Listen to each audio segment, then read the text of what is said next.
Okay, good morning and welcome. I'm David Sandman. I'm the president and CEO of the New York State Health Foundation. It's a beautiful sunny day here in New York, and I want to thank all of you for joining us for what's in store for New York's Food Future, the inaugural conference of our Healthy Food, Healthy Lives program area. For those of you who might not be familiar with the foundation, we are a private, independent, and statewide foundation with a mission to improve the health of all New Yorkers. In addition to our work on connecting people with healthy and affordable foods that they need to thrive, we also work to empower healthcare consumers by promoting information transparency and engaging patients as partners in healthcare decision-making. We focus on meeting the health needs of New York's veterans, and we maintain a pool of flexible funding throughout our Special Projects Fund.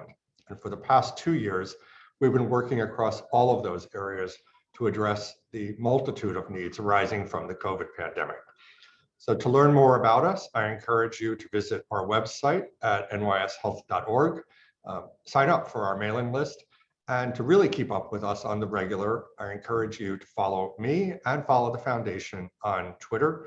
That way you'll always be up to speed and in the know. You can see our website address as well as our Twitter handles in the chat box. And I think Stephanie's going to put those up for you. So today, of course, is all about healthy food. The Foundation's Healthy Food, Healthy Lives program is our newest priority area. We launched it just over 1 year ago, and we just had an excellent first year.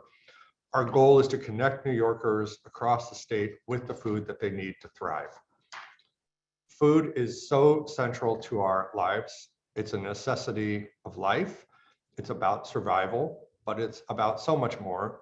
It's about family and community and culture and history. It connects us to our roots. Food is love, and for us, food is health. Food is one of the primary social determinants of health. Nutritious food can act as medicine, helping to prevent and manage disease. But too little food, too much food, food that's not nutritious, food that's not culturally appropriate, can all have serious health consequences. Food security promotes health, and food insecurity damages our health. Tragically, too many New Yorkers are food insecure. Before the pandemic, almost 2.1 million New Yorkers were considered food insecure, and nearly a third of them were children, more than 620,000 kids. Those numbers have surely gone up over the past 2 years. And as with so much in society, we see racial and ethnic inequities when it comes to food and health. The burdens of food insecurity are borne most heavily by people of color, especially Hispanic and Black people. Our program was in the works prior to the start of COVID, but the pandemic made it that much more urgent. We wish we could forget, but we all remember the lines, food pantries, so early in the pandemic. We remember worrying about how kids and families who relied on school meal programs were going to eat when schools shut down so abruptly. We remember thinking about all the bureaucracy and the red tape and all the in-person visits that it used to take to enroll in or renew public benefits.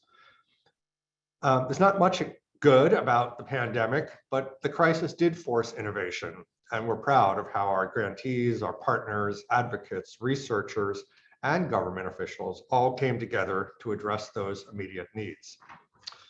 But now we're 2 years into the pandemic, and we're still feeling its devastating impact. The Foundation's own analysis of census data revealed that at the end of 2020, 14% of adult New Yorkers reported household food scarcity, and that was higher than reported in our neighboring states. In March of 2021, more than 1 in 5 adults with children in their household reported that the children were often or sometimes not eating enough in the prior week because they couldn't afford the food. And at the same time, more than 1 in 4 Hispanic New Yorkers, 1 in 5 Black New Yorkers reported household food scarcity in the 7 days prior. Those percentages were roughly 4 to 6 times higher than among white New Yorkers. And very recently, we looked at the relationship between food scarcity and mental health. Living in a household that often doesn't have enough to eat in the last week was associated with a 34% increase in reported symptoms of anxiety and/or depression. And that's not a shock. Depression and anxiety are natural. They're expected if you don't know where your next meal is coming from. But what was surprising to even to us, we found that food scarcity was the single factor most associated with depression and anxiety. And that was true even after controlling for race, ethnicity, income, age, and the recent loss of household income. So there's a lot of big challenges in front of us, and we have big plans. I'm going to briefly tell you about some of the work we have underway. First, the foundation wants to harness the massive power of public purchasing and procurement to produce a healthier food environment. Through its agencies and institutions, the state of New York purchases and serves hundreds of millions of meals annually, primarily in low-resource communities. Before the pandemic, the state spent more than $957 million a year on food to feed 6.6 million people. New York City alone, you can see Times Square in the background, they spend more than $500 million a year to serve more than 200 million meals in schools, hospitals, long-term care facilities, homeless shelters, senior centers, and so on. That's the huge scale that we're talking about, and the transformative potential if we spend those dollars differently. A leading model for change is the Good Food Purchasing Program, or GFPP. Proud that New York City's Mayor Adams recently signed executive orders signaling his administration's commitment to procuring, preparing, and serving healthy and nutritious food citywide. His recent action formalizes the city's commitment to good food purchasing. It's a big step forward, and we are pushing this agenda forward at both the state and the city levels. Next, we're supporting regional and local healthy food system planning. Partners in the North Country, New York City, the Southern Tier, Western New York, Rochester, the Hudson Valley, they're all developing formal healthy food systems plans tailored to local realities. There's so much that can be done. That could include engaging healthcare systems to provide healthier institutional food, starting new farmers markets, urban farms, changing zoning to allow the establishment of supermarkets, strengthening farm to school programs, expanding nutrition assistance programs, establishing or scaling a local food hub. The list goes on. We understand and we appreciate that New York State is a big and diverse place. Brooklyn is not Buffalo or Binghamton. Astoria is not the Adirondacks. We need local plans that reflect that range of circumstances. But I know there's going to be commonalities, and that those local efforts can then feed up to inform and influence a statewide food systems plan. Third, I've already said that the right foods can protect you and heal you, and the wrong foods can harm you.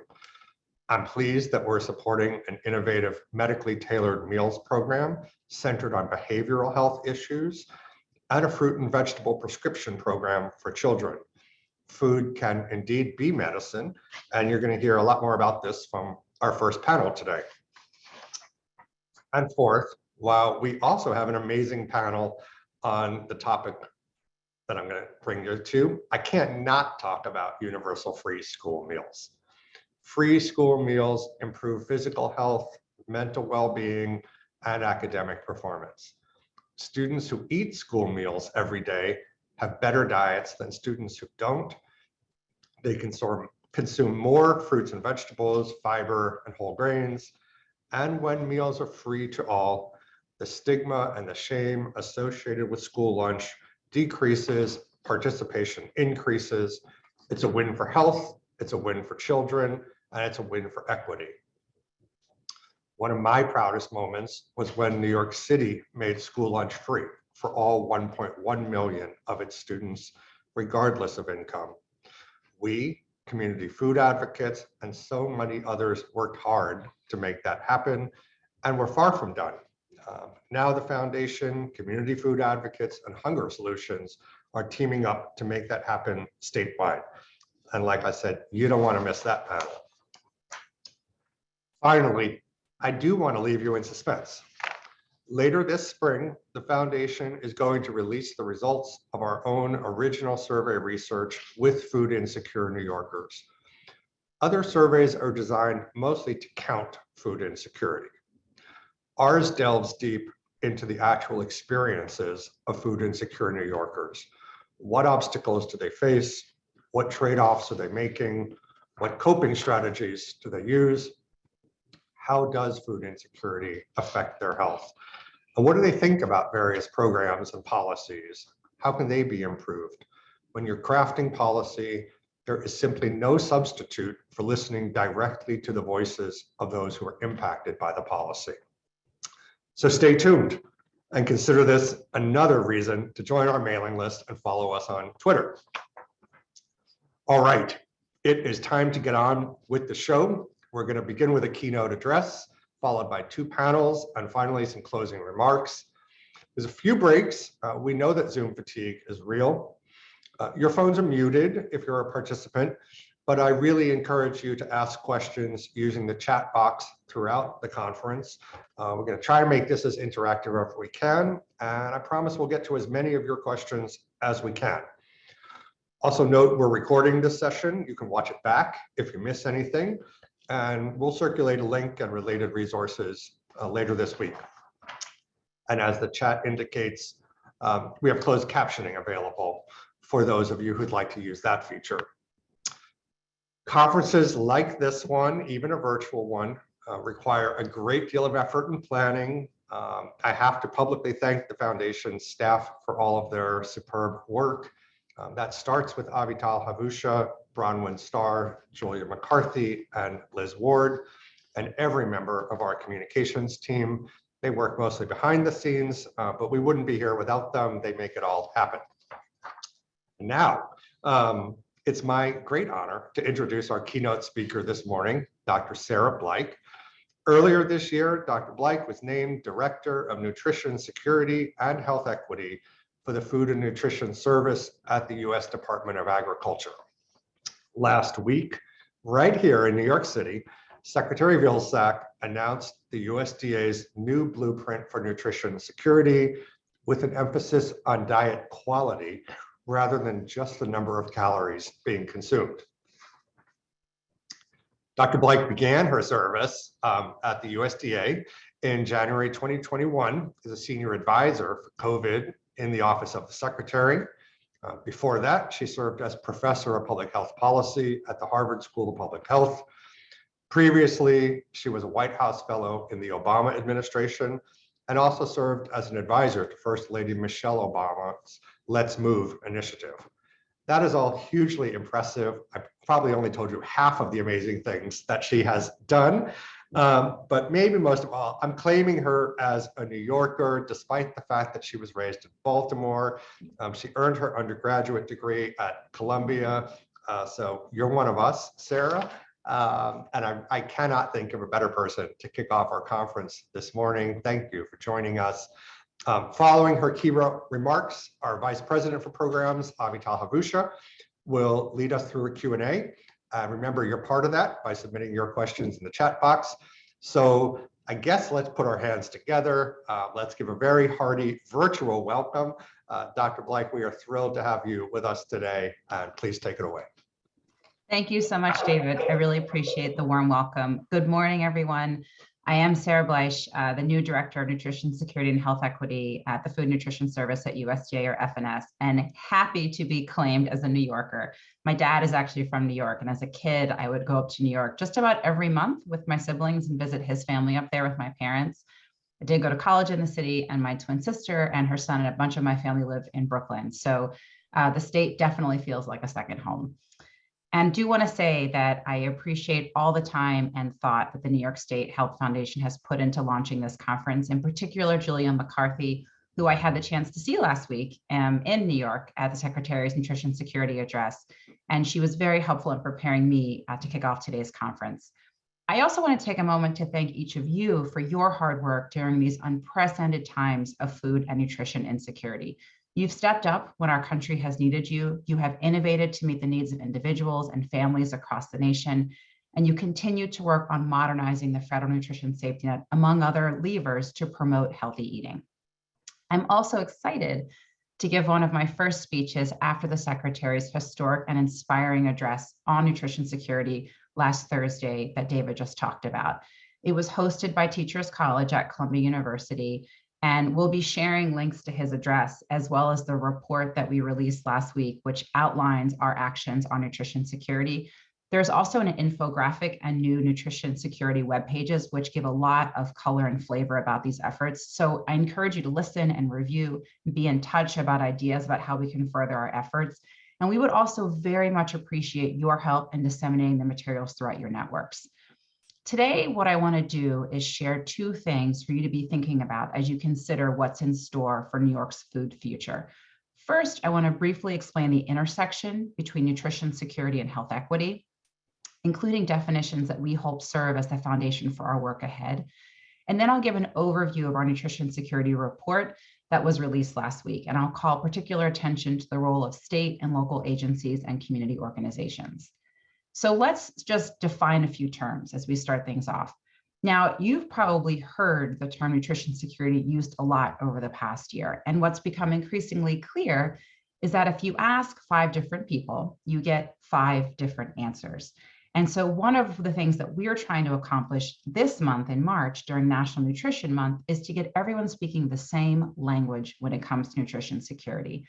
And your ability to reach participants in the federal nutrition safety net, along with other key stakeholders, makes each of you invaluable ambassadors in our efforts to promote and elevate nutrition security. So what the concept of nutrition security is trying to do is to better recognize the coexistence of food insecurity and diet-related diseases and disparities. So nutrition security means having consistent access, availability, and affordability of foods and beverages that promote well-being and prevent disease, and in some cases, treat disease. This is particularly true among racial ethnic minority populations, lower income populations, and rural and remote populations, including tribal communities. Now, I will be honest and say that nutrition security is an emerging concept, and it builds on efforts to address food insecurity among all Americans, but it is distinct in 2 different ways. The first is that it recognizes that we are not all maintaining an active, healthy life that is consistent with federal recommendations. And the second is that it takes an equity lens to all of our efforts. To put this as simply as possible, you can think of nutrition security as having consistent and equitable access to healthy, safe, and affordable food. So now let's turn to the concept of health equity. So what do we mean there? Health equity refers to everyone having an equal opportunity to live the healthiest life possible, no matter who they are, where they live, or how much money they make.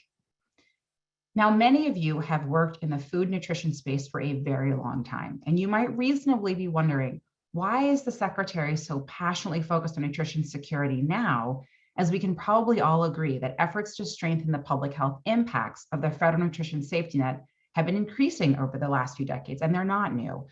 And here the answer largely lies with the pandemic and our administration's goal to advance racial equity. So what COVID did, which you all know very well, particularly in New York City, is that it brought health disparities and the vital need for access to healthy food to the forefront.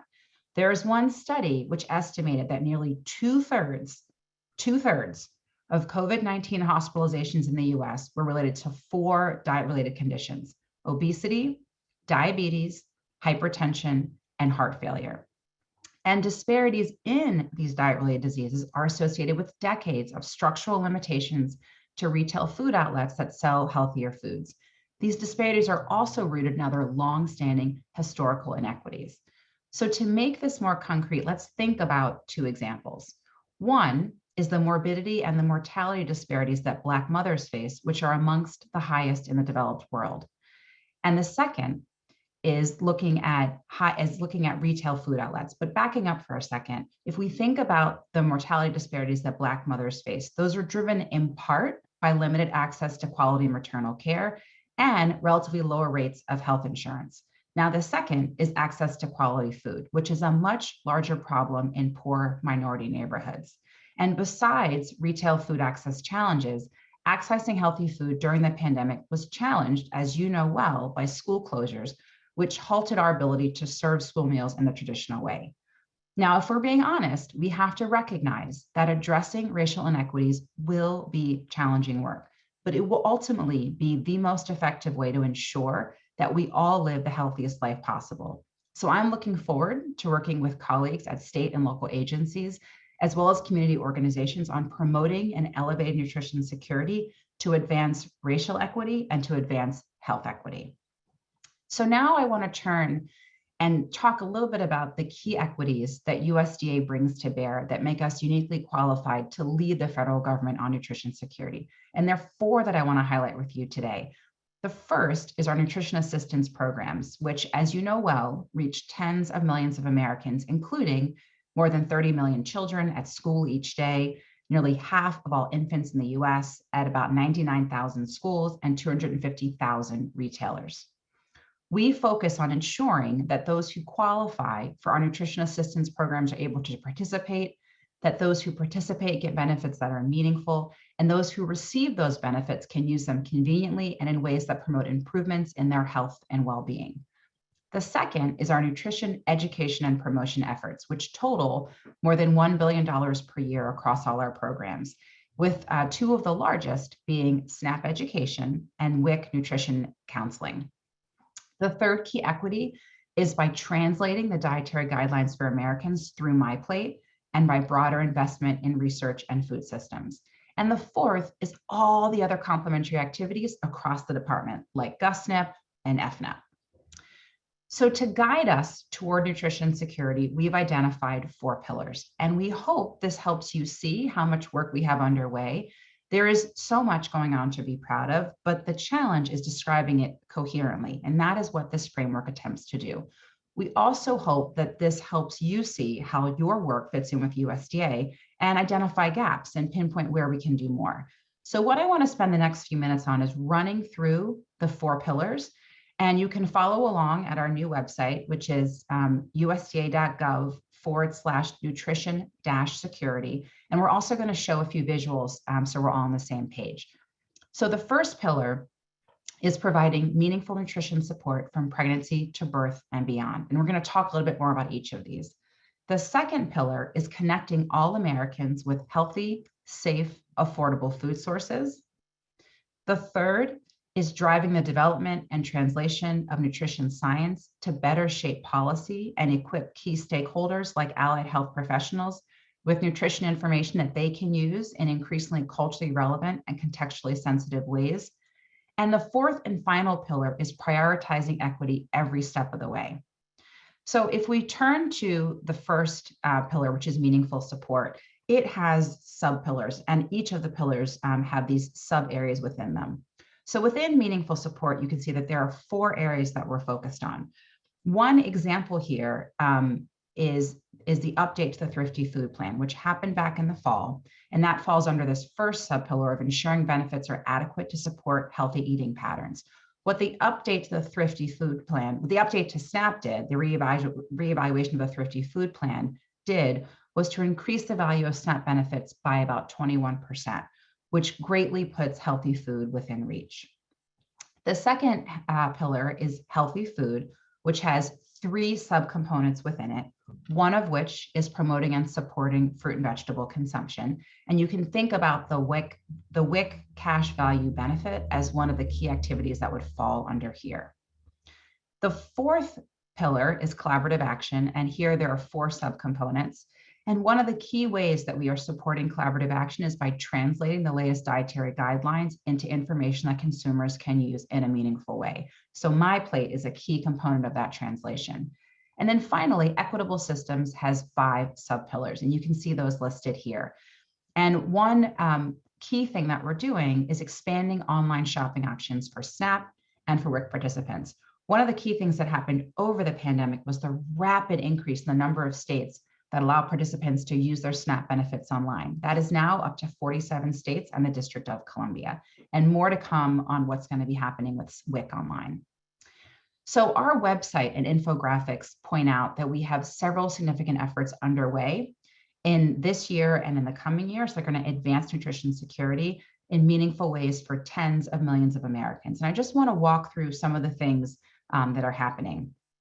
So one is finalizing the 2021 update to the Thrifty Food Plan, which was historic in that it was the first update in 45 years that increased the value of the benefit beyond inflation.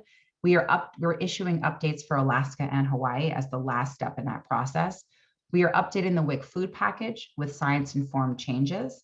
We are updating the school meal standards while seeking to support and incent school food operators to pursue changes even more aggressively. We're launching tribally led nutrition initiatives. We are initiating the next edition of the Dietary Guidelines for Americans, and we're restructuring SNAP-Ed to have that be more of a focus within that part of the food nutrition service. So briefly, as one example, I want to highlight some of the WIC work that was in the report on USDA's actions on nutrition security. So in addition to updating the WIC food package, this includes actions like providing breastfeeding promotion and support and continuing to reduce disparities in initiation and duration rates, expanding the online shopping options for WIC participants, and bridging language barriers to nutrition education resources and recipes by supporting translation resources for WIC. Another example I want to briefly highlight is our work around child nutrition. So USDA's National School Lunch Program, Summer Food Service Program, and Child and Adult Care Food Program provide critical nutrition to tens of millions of children every day, while exposing them to healthy foods and nurturing healthy habits they can carry throughout their lives. We are working to update the nutrition standards for school meals to reflect the 2020-2025 dietary guidelines. In addition, the Fresh Fruit and Vegetable Program, which provides free fresh fruit and vegetables to children at eligible elementary schools during the school day, as well as nutrition education, introduces kids to a variety of produce they otherwise might not have an opportunity to try. Students at schools that participate in the program consume approximately 1/3 a cup more of fruits and vegetables on the days that the program is in practice than peers at schools who are not participating in the Fresh Fruit and Vegetable Program. And in fiscal year 2022, the Food Nutrition Service provided more than $230 million to state agencies to support the Fresh Fruit and Vegetable Program. Also, Team Nutrition, which is a part of the Food Nutrition Service, provides training, technical assistance, meal planning resources, and grants to enable child nutrition program operators to prepare and serve nutritious meals that appeal to children.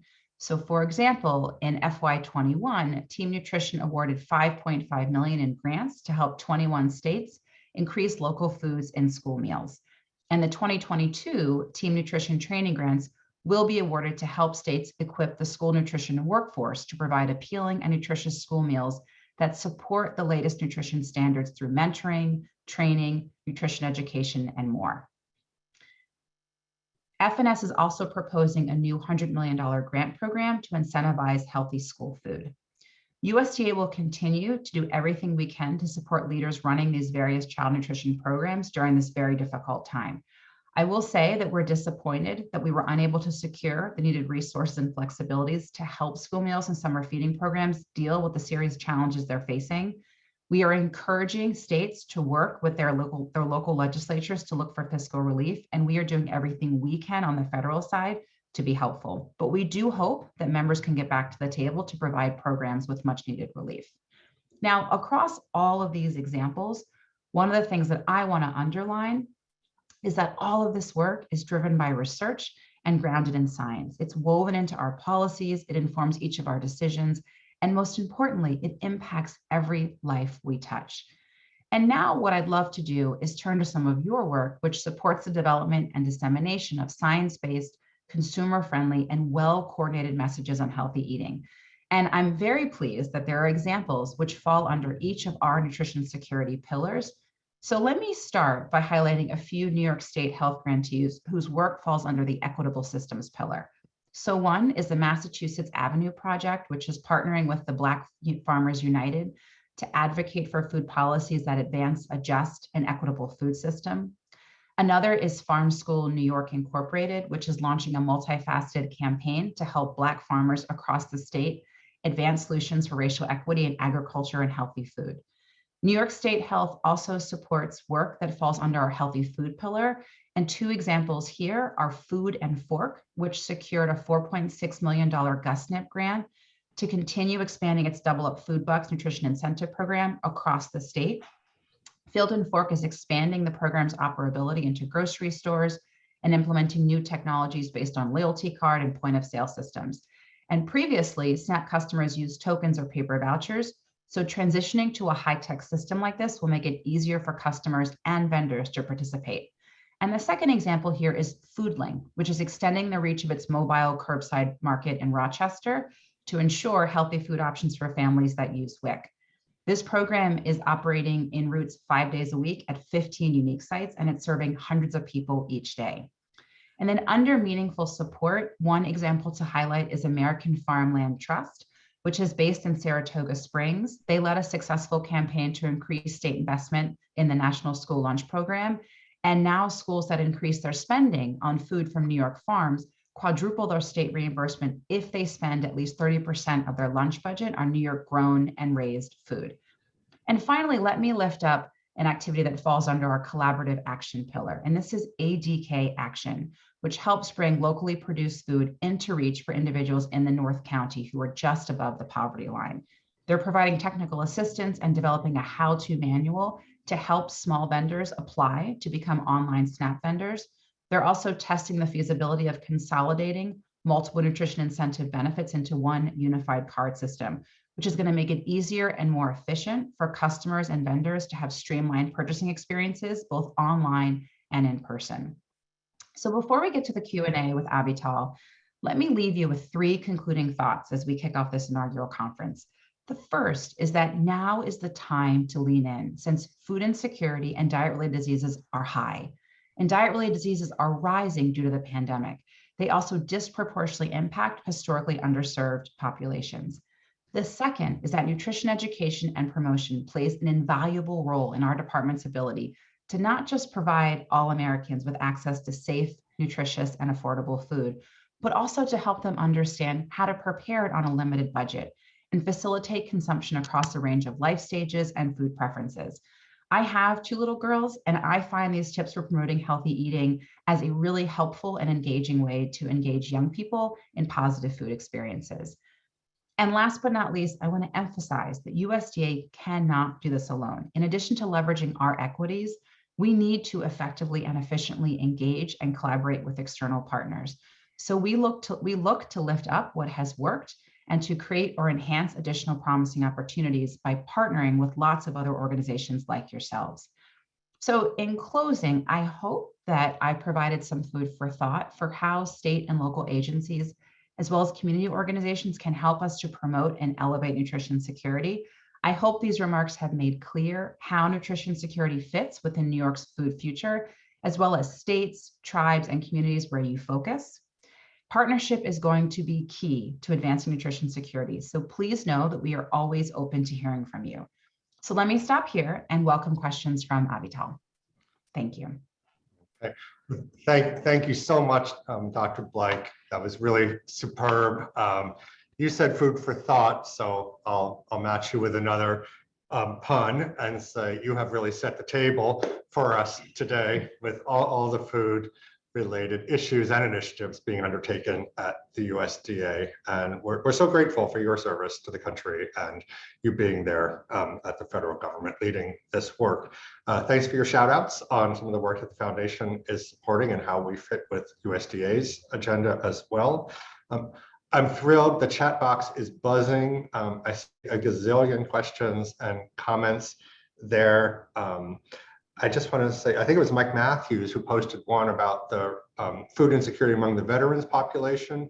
Don't think we're going to cover that in this conference, but we are doing a lot of work on that intersection here at the foundation as well, as you point out. So at least check out our website, and you can also contact our Veterans Program Officer to learn more about that work.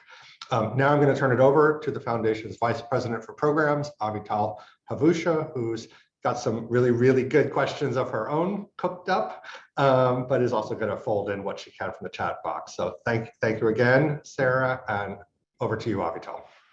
Great, thanks, David. And thanks, Sara, so much for kicking us our morning off. I'm excited to dig into some questions. As we said before, feel free to chat your questions to us through the chat. We'll be keeping track. And I'll just start us off by kind of building on some of what Sara shared with us.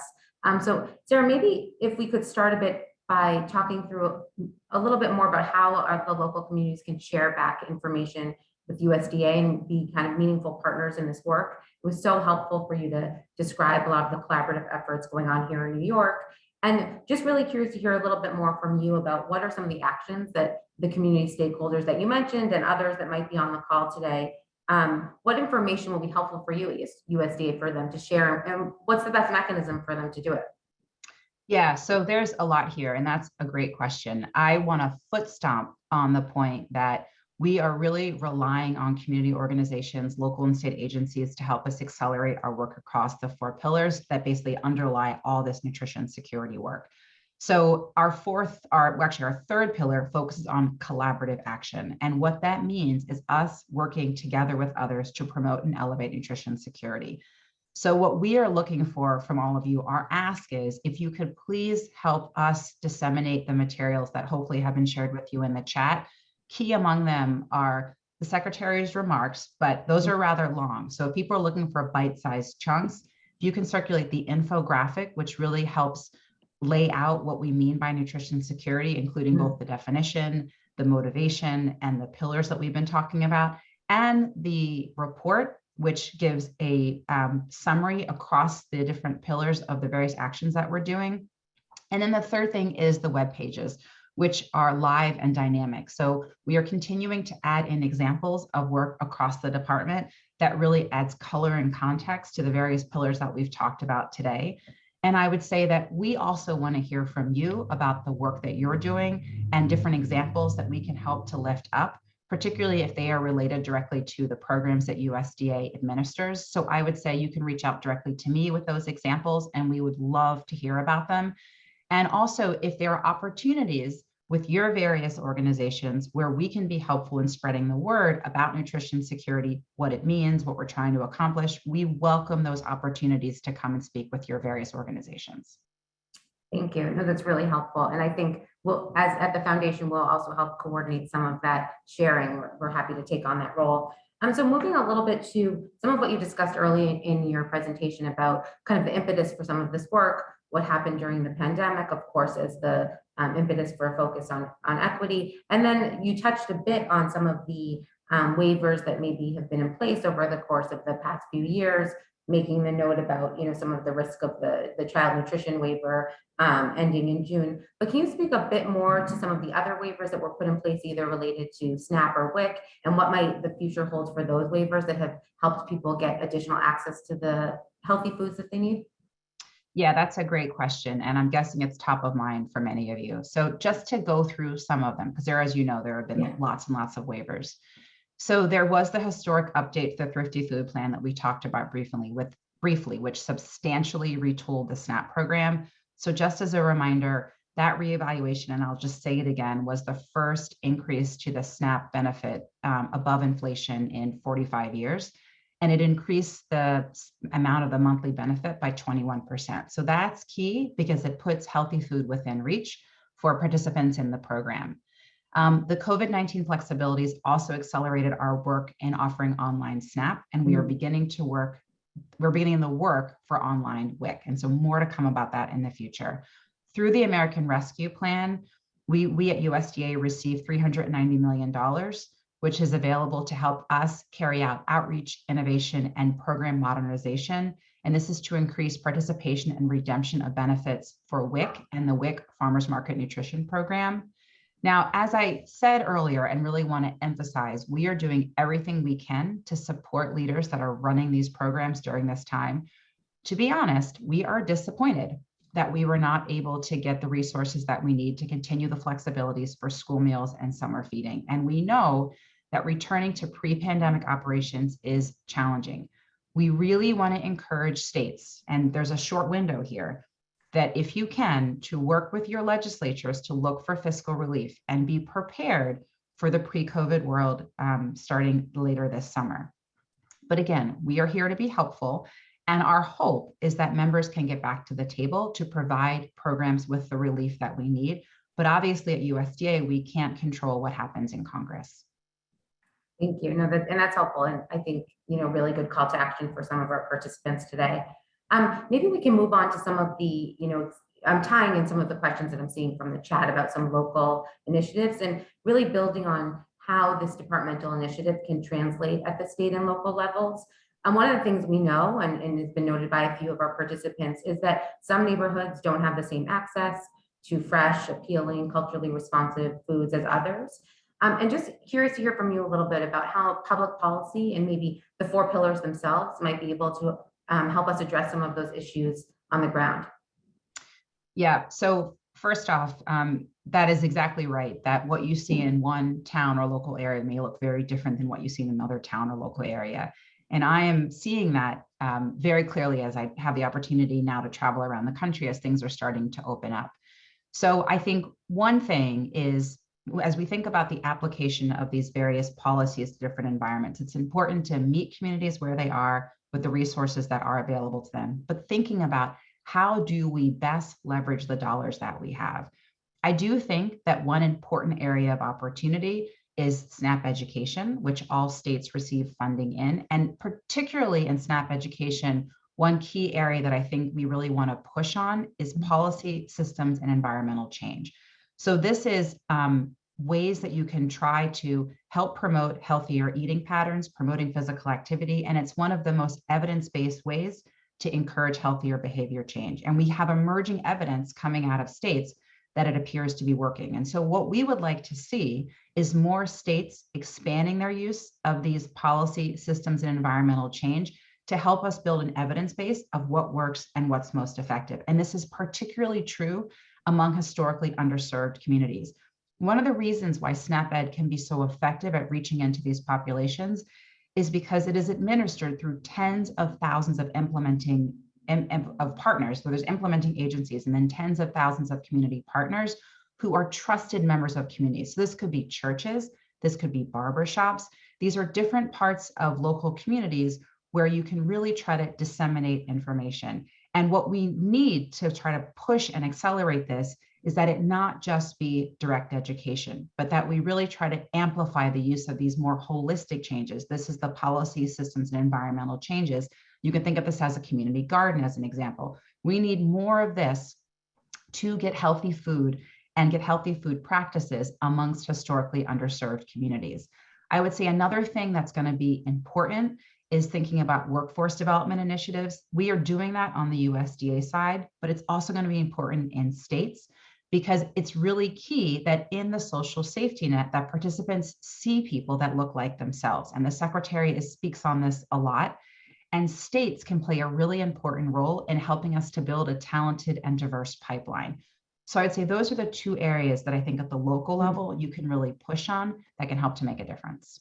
That's really helpful. And maybe I'll just build on that again with 2 questions kind of related and building off of that. You touched a bit on, of course, the differences among community access. And maybe we can talk a little bit more, also pulling a little bit from the chat about what are some of the promising potential in other states, maybe around addressing rural food insecurity. And if there are maybe specific states to look to, regions to look to that have been successful in kind of taking USDA's approach and actions and in getting it on the ground effectively in rural areas. Yeah, that's a great question. So I won't point to specific states, but will point you all back to the report and back to the web pages that I mentioned, because particularly on the web pages, that information is dynamic. And one of the things that we're trying to do before I directly answer the question is increasingly incorporate local examples from the field, which highlight in a very targeted local way how different programs are being implemented in different parts of the country. And that is currently happening in the form of short blog posts. So I really encourage you to go to the websites and look at those. There's one website for each pillar, and each of those websites has lots of different examples with respect to blog posts.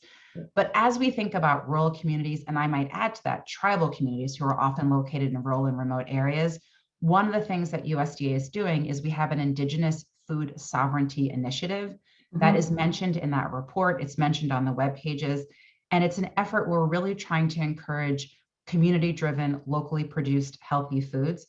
I should also say that while nutrition security is a core priority of the secretary, he also has 3 other policy priorities that are really defining his time in this administration. And one of them focuses in part on more and better markets, where a piece of that is how do we create more local markets to help both support healthy food, but also support the local economy. And so a lot of these different pieces then can fit together. Another initiative that's worth mentioning is the Healthy Food Financing Initiative, which USDA is continuing to support and invest in. And that is working to bring new or renovated retail food outlets or food deserts into areas that don't have access. And that would include rural areas. So those are 2 that I would point out. That's really helpful. And, maybe kind of building on the other part of your previous response, can we maybe, talk a little bit more about some of the nutrition education pieces? You spoke a bit about the expansion of some of the SNAP Ed and others. Will that reach schools, and how might it address some of those community and childhood nutrition needs as well? Yeah, so a lot of SNAP Ed. So taking a step back for a second. Yeah. So SNAP Ed is part of SNAP. And what it aims to do is provide high quality nutrition education. So in 2022, we allocated about $460 million to states. As I mentioned, the program has broad tentacles. So it's delivered through over 150 implementing agencies, and they have about 37,000 local partnerships. It's available in all 50 states, in DC, and then 2 of the territories. And what SNAP Ed allows states to do is use a bunch of different approaches. So one of them is nutrition education, which is, you could think of it as direct education, and that is delivering nutrition messages to folks who are in SNAP or SNAP eligible. So it's low income individuals and households. The second is social marketing, which is combining commercial marketing with public health approaches, and it's trying to achieve significant and large scale public health benefits. And then that third one is what we talked a little bit about already, which is the policy, systems, and environmental change strategies. And this is increasingly what we are encouraging that implementing agencies used, because they're widely considered one of the most effective strategies for creating these larger scale improvements in the food environment and helping to address food insecurity. And as I mentioned, there is growing evidence which suggests that these PSEs for short, that's policy, systems, and environmental change interventions, they're promoting positive behavior changes. So for example, there's evidence that points to increased consumption of fruits and vegetables and fewer sugary beverages. And then one of the things that we did, and I mentioned this a little bit in the remarks, but just to say a few more words about it in the last year, is we made some changes in the organization of SNAP Ed to lift it up within the department. So we created a new nutrition education branch in SNAP, which supports the SNAP Ed program. We've improved data collection, and we've established a national contract for program evaluation and reporting, which is called PAIRS. And what that allows us to do is to look across states and understand different metrics about how SNAP Ed is being implemented, both on the process and the outcome side. Great. And maybe I'll pull on one of those threads, because there's a bit of a theme in the chat about this. You touched just briefly on, of course, using, SNAP and WIC to promoting healthier consumption of fruits and vegetables, lower consumption of things like sugar sweetened beverages. Of course, there's been many discussions at state and local levels to address the consequences of sugar sweetened beverage consumption. Can you maybe speak a little bit more to how some of these initiatives that you discussed might address that issue about the sugar sweetened beverage consumption, and in a little bit more on the side of increasing consumption of healthy fruits and vegetables? Yeah, so one, before addressing that question directly, one thing that I would say is, as you look at the report and you look at the web pages, one of the things that's striking, and maybe it won't be striking to you, but it was very striking to me, is that as we think about trying to push forward nutrition security, there are so many things happening at USDA. And much of what is highlighted in the report and on the accompanying web pages are just the slice of USDA that is the Food Nutrition Service, which is really the tip of the spear when it comes to thinking about how do we promote healthier diets, but it's just one piece. And so we are continuously adding in other parts of the department, but it's really striking to see how much is going on. And so one piece of that could be thinking about things like sugary beverages. And I would say that Where things are right now is that there are not specific initiatives that are focused on sugary beverages, say, as they relate to the SNAP program. But certainly what is happening is a lot of education around how do we, in culturally and contextually appropriate ways, encourage healthy behaviors that are consistent with the dietary guidelines. We'll be releasing a new version of the dietary guidelines in collaboration of HHS in the coming years, and really taking every opportunity to look at ways to make sure that as not just people that participate in the USDA programs, but that the way that Americans eat is consistent with what the science says, which is consistent with what's in the dietary guidelines. Great. Yeah, no, that's really helpful. And I think maybe that links us to another question, kind of combining some questions in the chat, and a question I had about your point about coming back to this idea of the link between chronic illness and healthy food and food consumption. Many of the groups that are on the webinar today and our partner organizations receive maybe funding and partner with the USDA as well as the Department of Health and Human Services, whether it's on a health delivery program, service delivery. Can you talk a little bit more about maybe how some of these efforts that USDA is launching now will bring it into partnership at the federal level, maybe with Health and Human Services, and what that might look like for us locally on the ground? Yeah, so let me say that question back to you to make sure that I understand it. I think what you're asking about is synergies between USDA and HHS and how that may have impacts. Okay, thanks.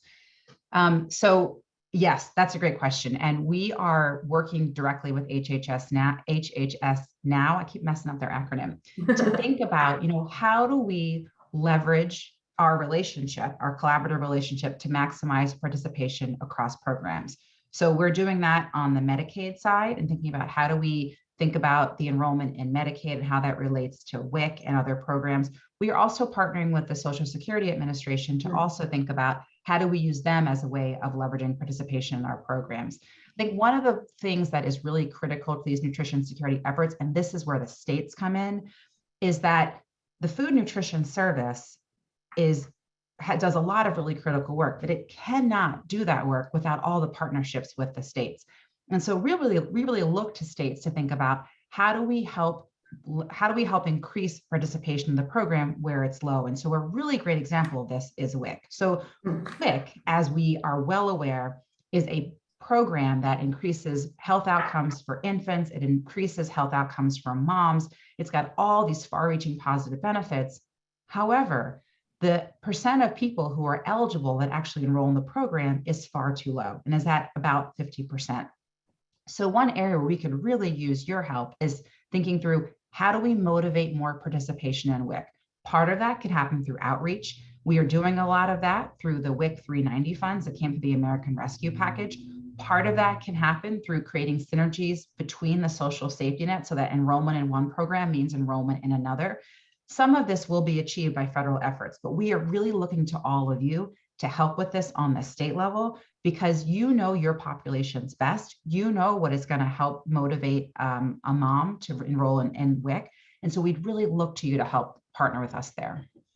Absolutely. And maybe building on that a bit, I think, many of the organizations, excuse me, might be serving people who are living with chronic illnesses, even when they have access to the benefits. Sometimes making use of the benefits is difficult based on limitations in terms of cooking or shopping. Are there things, once we kind of move the needle a bit on that eligible but unenrolled issue, are there things that maybe organizations can be thinking about that they can do to help those people who have access to the benefits but need some help using them effectively? Yeah, so this is where the nutrition education piece becomes really important. And so let's just say a little bit more about sort of the policy systems and environmental change. It is one thing to give people benefits. It's another thing to create access to healthy food, but you also need people to purchase that healthy food and then to go ahead and maybe cook it at home. And so there's a lot of wraparound nutrition education that is really important. SNAP-Ed is one example. WIC nutrition education is another. Within the child nutrition program, Team Nutrition provides a lot of technical assistance that helps promote healthy food by food service operators in schools, and also can provide healthy education to parents. And so I would say there's a ton of free information that's available on the USDA website. And there's also a lot of partners which help to disseminate My Plate, which is the translation of the dietary guidelines into sort of a consumer-friendly heuristic. So would very much encourage everyone who's interested in nutrition education to pull resources off SNAP Ed Connection, to pull resources off My Plate. A lot of this has been translated. A lot of this has been modified to be culturally and contextually appropriate, but would really encourage you to use that and try to, and importantly, it is better often if the message comes from trusted community voices as opposed to coming from the federal government or even state government. So I would think about in your communities, amongst the populations who you serve, who are the trusted voices? What are the messages that will resonate most? And how can you help to disseminate those? Because we need to help people in many cases go the last mile. And that's not because folks are not interested, but folks have limited time. Folks have limited resources. And so much of the education that we make available is designed to make those dollars stretch and allow participants and lower income populations to buy healthy food on a limited budget. And so anything we can do to facilitate that process through education is going to be important. And the last point that I'll make here is that it is really important that this education not just be Avital talking to me and telling me what to do. You need this education to be integrated into communities in ways that it makes the healthier choice, the easier choice. Great. And we just have about a minute left. So I have one more question that kind of is the other side of that coin. I'm thinking about the vendors themselves. And so a few of the questions in the chat are focused on the vendors. So, we know that there's various regulations at the city, state, federal levels around vendor participation in the food benefit programs. And you touched on this a bit at the beginning, but maybe you can speak a bit more to how USDA will be taking action both to allow farmers and smaller vendors to participate in some of the programs in a streamlined way. And then there was also a question in the chat as well about things like access to prepared foods, which is slightly different, but kind of in the same vein. Yep. So those are a lot of really good questions. And given that I have about 50 seconds to respond, we'll just say briefly that they are all important things that are on the table. So yes, we are thinking through how do we increase the ability to use SNAP and WIC benefits SNAP benefits amongst local farmers. That is going to both increase healthy eating, and it has the added benefit of supporting local economies, which is another one of Secretary Vilsack's priorities. And we'll say that we are also thinking through the retailer piece. So what does that mean in the SNAP online space? What does that mean in the WIC online space? So we are carefully thinking about that, and we'll continue to do so. In the interest of time, I will stop here and just say that we definitely view retailers as a key partner in this puzzle, because we want retailers offering healthy food in a way that is attractive and available to the customers that we serve. So look forward to just continued conversations, knowing that we can't really dig deep into that topic right now. Great. Sara, thank you so much. I think you just gave us so much food for thought for the rest of the morning. I feel energized and inspired for the upcoming panels, and I think you really just set the stage perfectly for us. I know there's a lot more conversation to be had, lots more in the chat. At the foundation, we'll be kind of going back and distilling what we've heard, and we'll make sure to share it back with you and your team. But we just really appreciate your time and spending the morning with us, and looking forward to continuing the conversation here with partners in New York. So thanks so much, and for your leadership as well with you and your colleagues at the USDA. Thank you for having me. Of course. And so just to let everyone else on the participants know, we have about a 10-minute break now. We'll be meeting back here at 10:40 for our first panel focused on food as medicine, to really continue that conversation about the connection between food and health. And we look forward to having you all join us for a continued conversation. So thanks so much. See you in 10 minutes.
Do you want us viewed right now?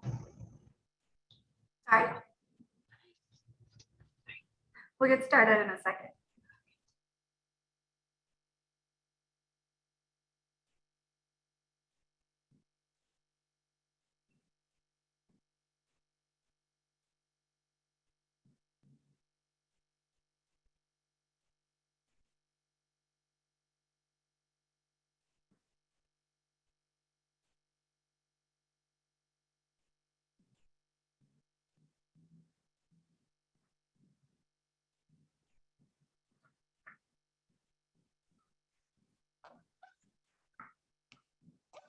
Here you are.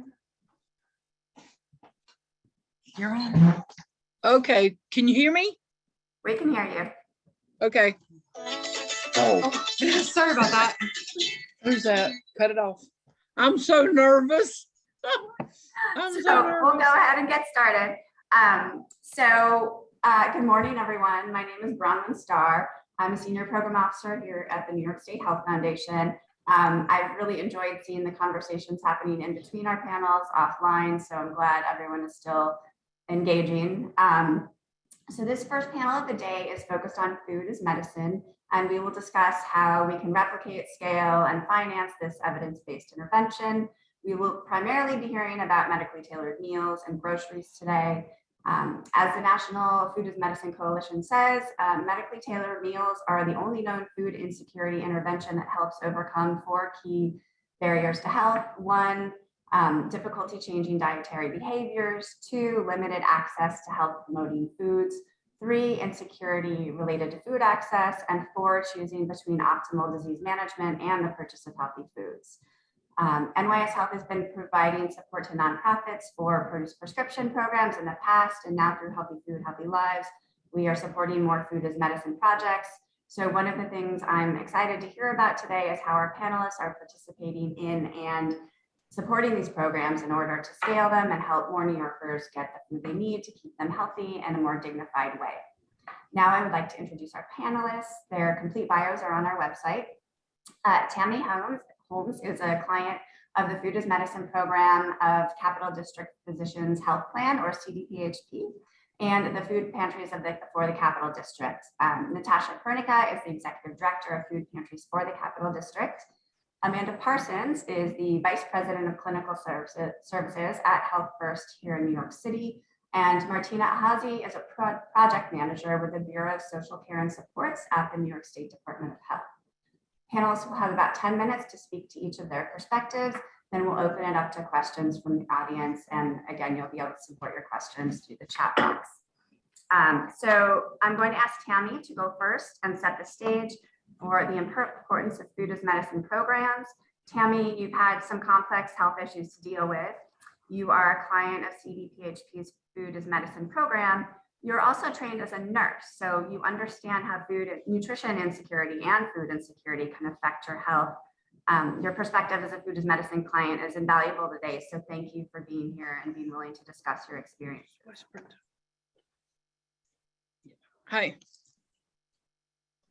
Start now? Go ahead, yeah. Okay. I'm very honored to be here.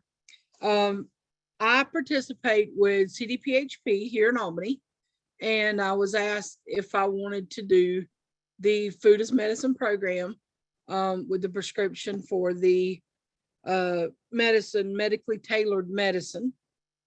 I am legally blind and diabetic with heart disease, and that all stems from diabetes.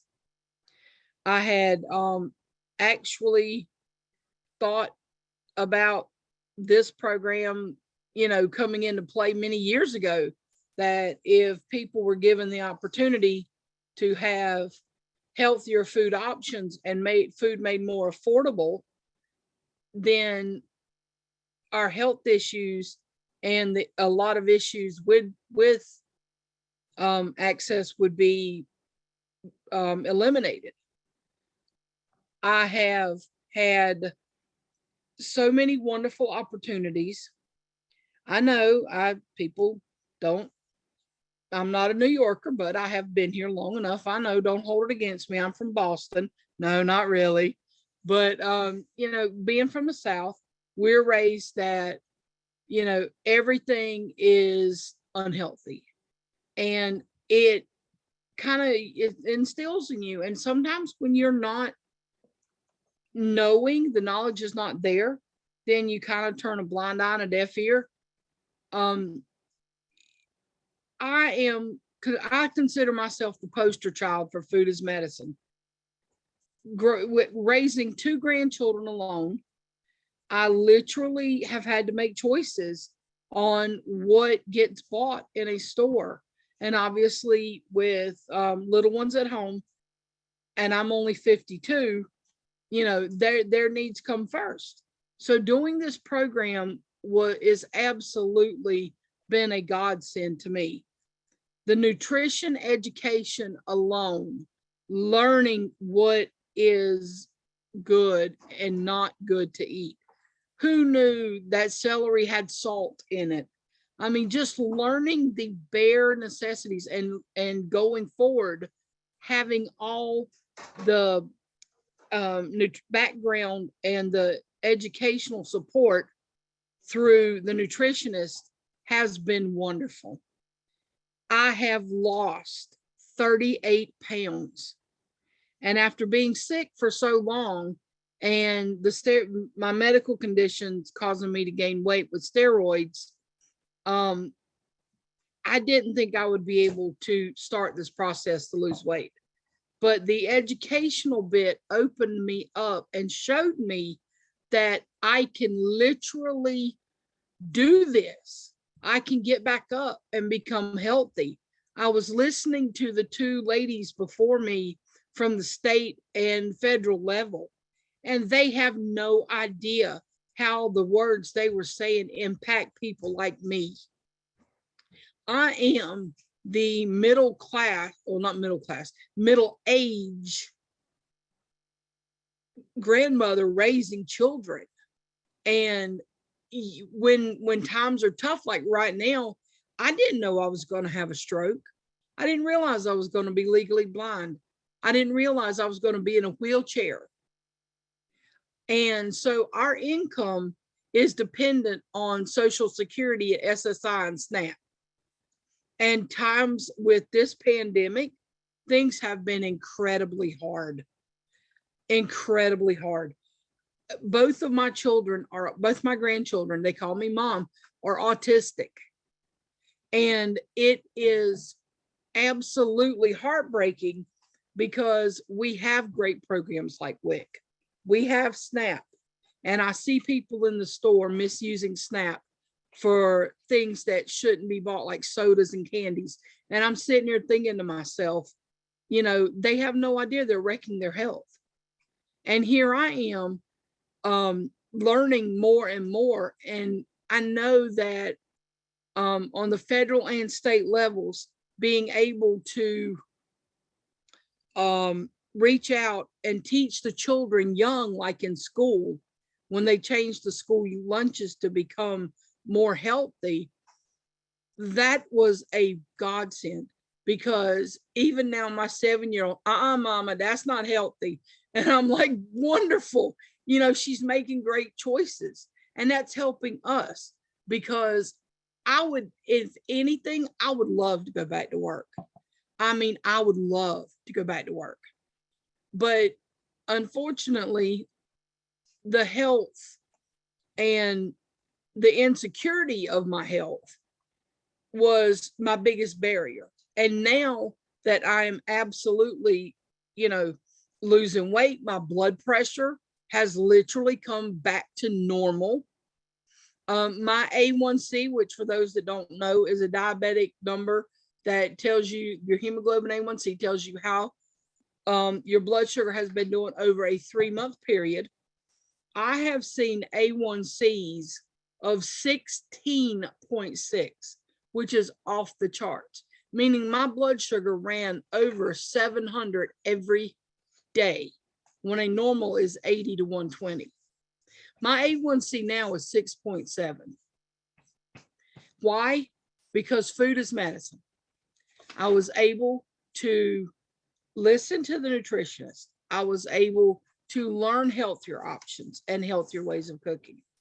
They were providing me meals, and we have been so blessed to be part of this, to be able to work with people who know more than I do and have been very patient with me. I've had to learn to do all this blind because I've gone legally blind. I've only got 25% vision left in one eye. But this has been so wonderful, the whole program. And I am grateful to CDPHP because not only are they doing the food as medicine with the bike program, the share the ride for the bike program, the classes on fitness and health, the nutrition classes. They really have this this shell covered, but we need to get it out there. People like me can, what they were talking about earlier, food insecurity leading to depression and anxiety. You don't know anxiety until you go panhandle to feed your grandchildren because your SNAP benefits have run out and you don't know where the next meal is coming from.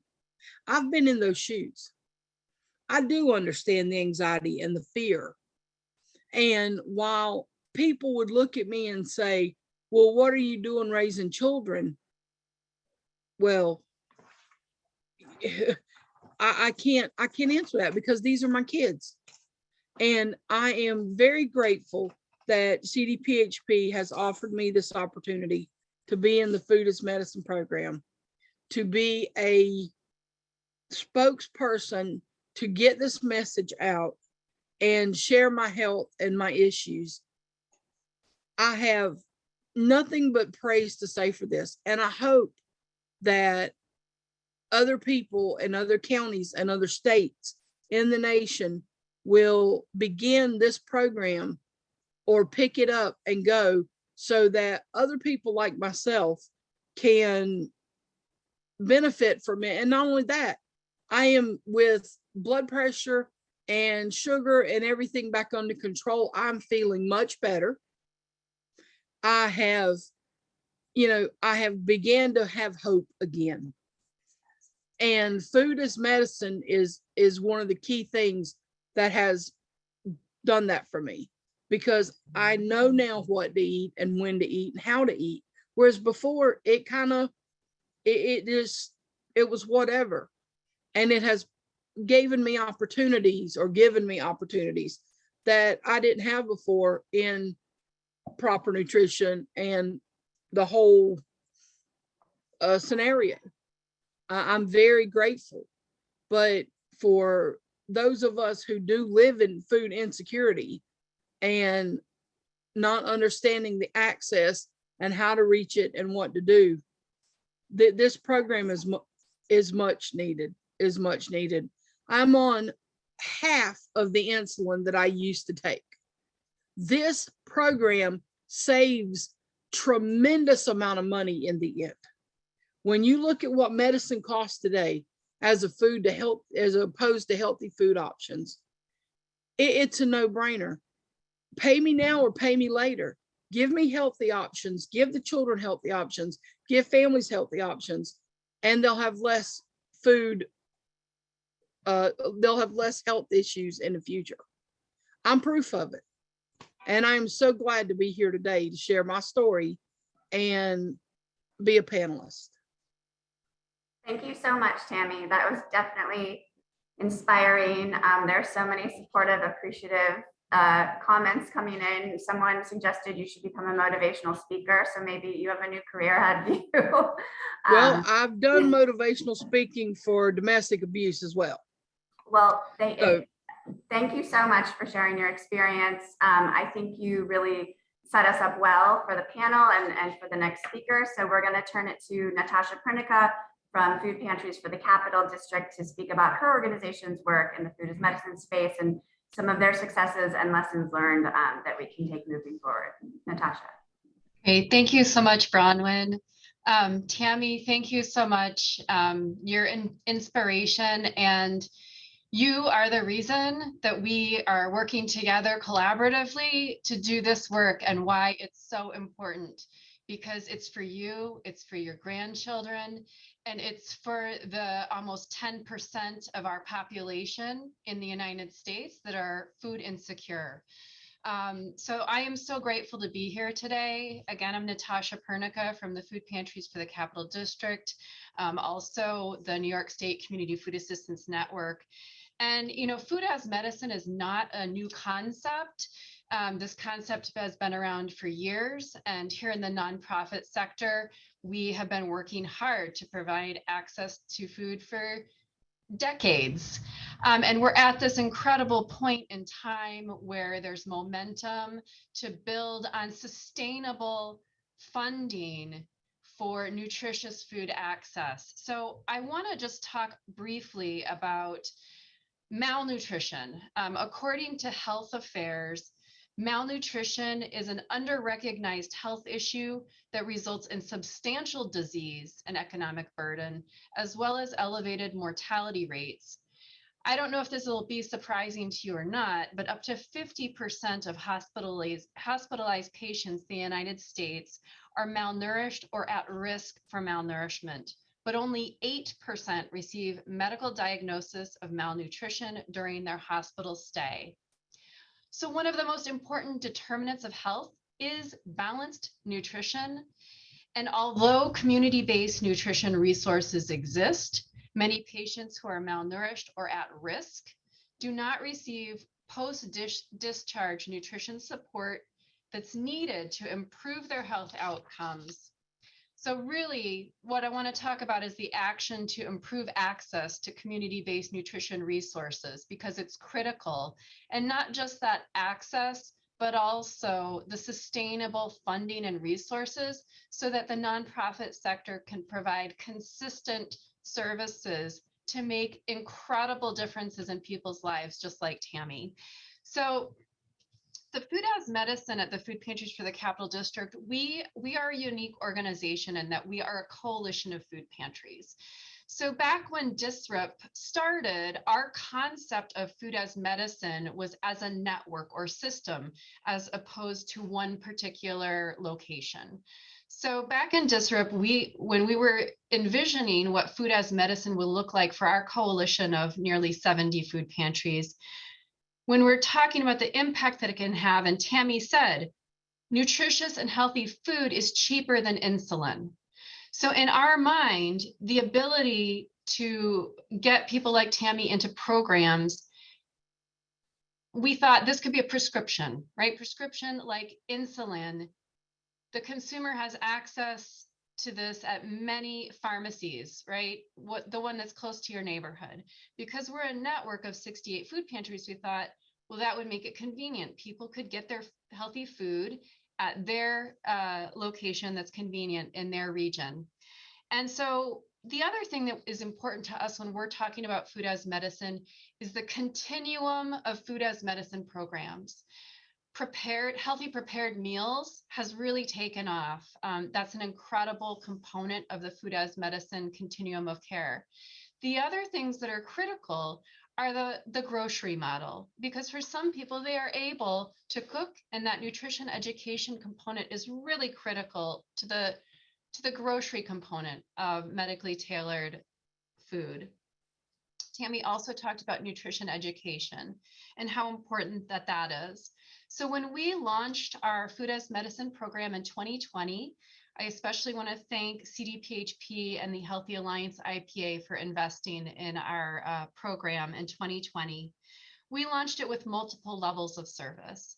We had a healthy food pantry level for anyone in the community struggling with food insecurity to walk away with healthy groceries. From there, we had the Food as Medicine grocery model, which was a weekly Food as Medicine grocery. And we also had the prepared meals. We have referrals for nearly 8,000 people a year for people seeking food assistance here in New York's capital region. And one of the heartbreaking things that comes up is when people are discharged from the hospital and they're not able to cook. So this was really critical to be able to provide people home delivered prepared meals in the interim, while they were waiting to heal and get to a point where they could utilize groceries and cook for themselves. So we've had a lot of lessons learned the past couple of years. A lot of wonderful results like Tammy just talked about. But one of the challenges that we're continuing to face is the sustainable funding. Our Food as Medicine program has been funded through health insurance companies, through foundations, through district funding. But there's always an end. It's not ongoing funding. It's a 1 year, it's a 2 year, it's a 3-year contract. And so at this point, we know that it works. We know that our Food as Medicine model works, as well as so many other organizations doing this work across the state. So where do we go from here? Where we go from here is working together with organizations across New York State to come up with a continuum of care model that will be sustainably funded through Medicaid and Medicare in the future. And so one of the things we've been working with is we're putting together a list of all of the organizations doing this work, and we will be convening organizations this year to come together and share models, share data, share outcomes, and come up with a statewide plan to work with Medicaid and Medicare on sustainable fundings. And it's so important to have physicians involved, community health providers, community health centers, as well as the health insurance, all working together to figure out how do we make a funding model that's sustainable, that's easy from the doctor's office, from the hospital to go through, so that community-based organizations can get paid so that they can provide sustainable services. The other component that's really important is the home delivery aspect. A lot of us have been talking about access. There is healthy food, it's available. And really access is kind of two main things. One is resources. Does the individual have enough SNAP or WIC to pay for the healthy food? And when that reaches its cap, while it's amazing that USDA thrifty food has gone up 21%, we're in a serious inflation right now. That's not going to be covering people's entire monthly food. So that's where food pantry system and nonprofits come in to make sure that people are getting the food needs met, so they're not having to utilize cheap calories. So I wanted to share a quick slide as we are working on convening. Let me just switch this over. I don't think you can see. Okay, well, you can see this slide. For those of you who are doing food as medicine work in New York State, whether it's anything from a veggie prescription model to prepared meals, to grocery models, to food pharmacies, if you have not heard from Alex Alam Eldine Meeks from our organization, she will be reaching out to you in order to convene later this year so that we can learn from you and come together. And her contact information is here, as well as our website. So I just wanted to share that with everyone. And from there, I'll turn it back to you, Bronwyn. Thanks, Natasha. Thank you so much. So next perspective, as we sort of move upstream, so to speak, is Amanda Parsons from Health First. Amanda is going to speak about the payer's perspective and some of the different levers that payers can use or have used to offer these kinds of programs to their clients. Thanks, Amanda. Well, thank you so much for having me here, and thank you, Tammy, for sharing, and Natasha, it's great to hear about your incredible programming. I think a lot of the tension in the food as medicine programs, social determinants of health programs, has been the question of what is it the role of the payer? What should payers do?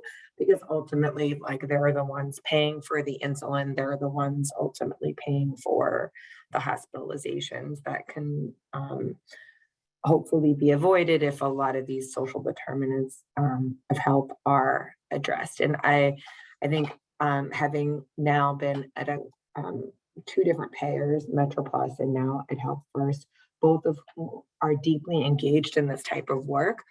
I think that there's a lot that payers can do to support this work. And I don't know, Bronwyn, if you want to kind of pull up I kind of threw together an organizational framework for it. I'm happy to share my screen if that's helpful, Bronwyn, or if you guys want to do it.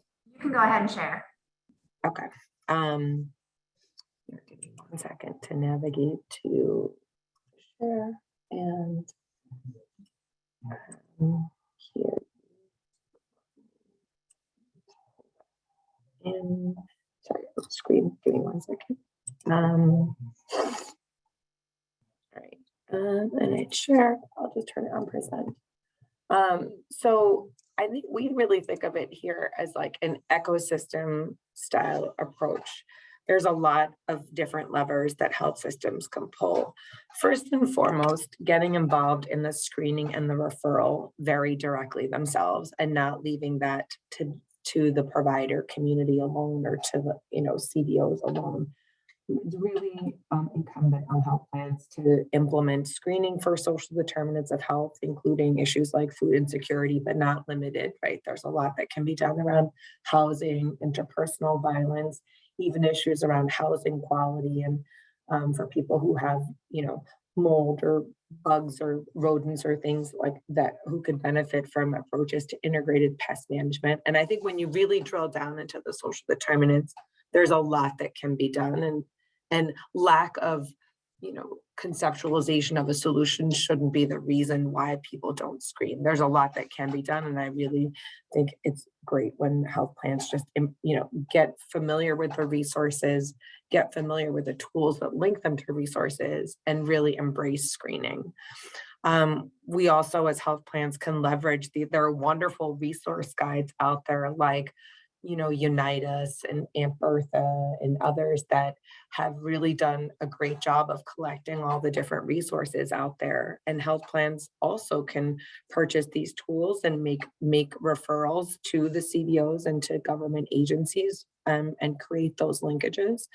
At Health First, we actually have empowered every single member-facing employee to use these directories, not just like a boutique group within care management or others, like our customer service people and others. Even our marketing reps who are out there in the community are trained in these tools so that they can help provide linkages.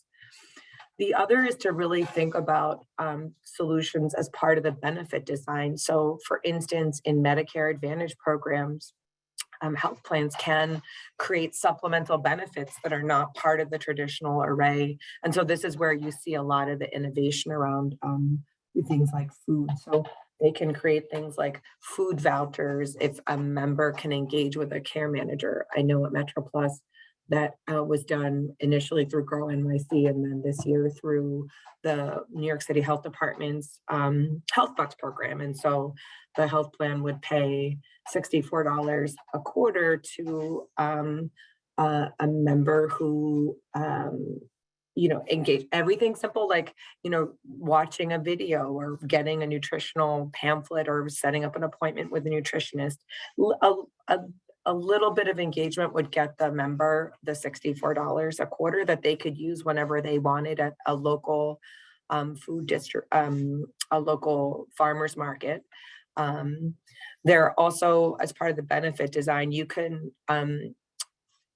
health plans have, sometimes they offer things like over-the-counter cards or traditionally known as OTC cards that can be used in CVS's and Walgreens and even grocery stores to buy healthy, it could be used to buy vitamins, like it could be used to buy vegetables.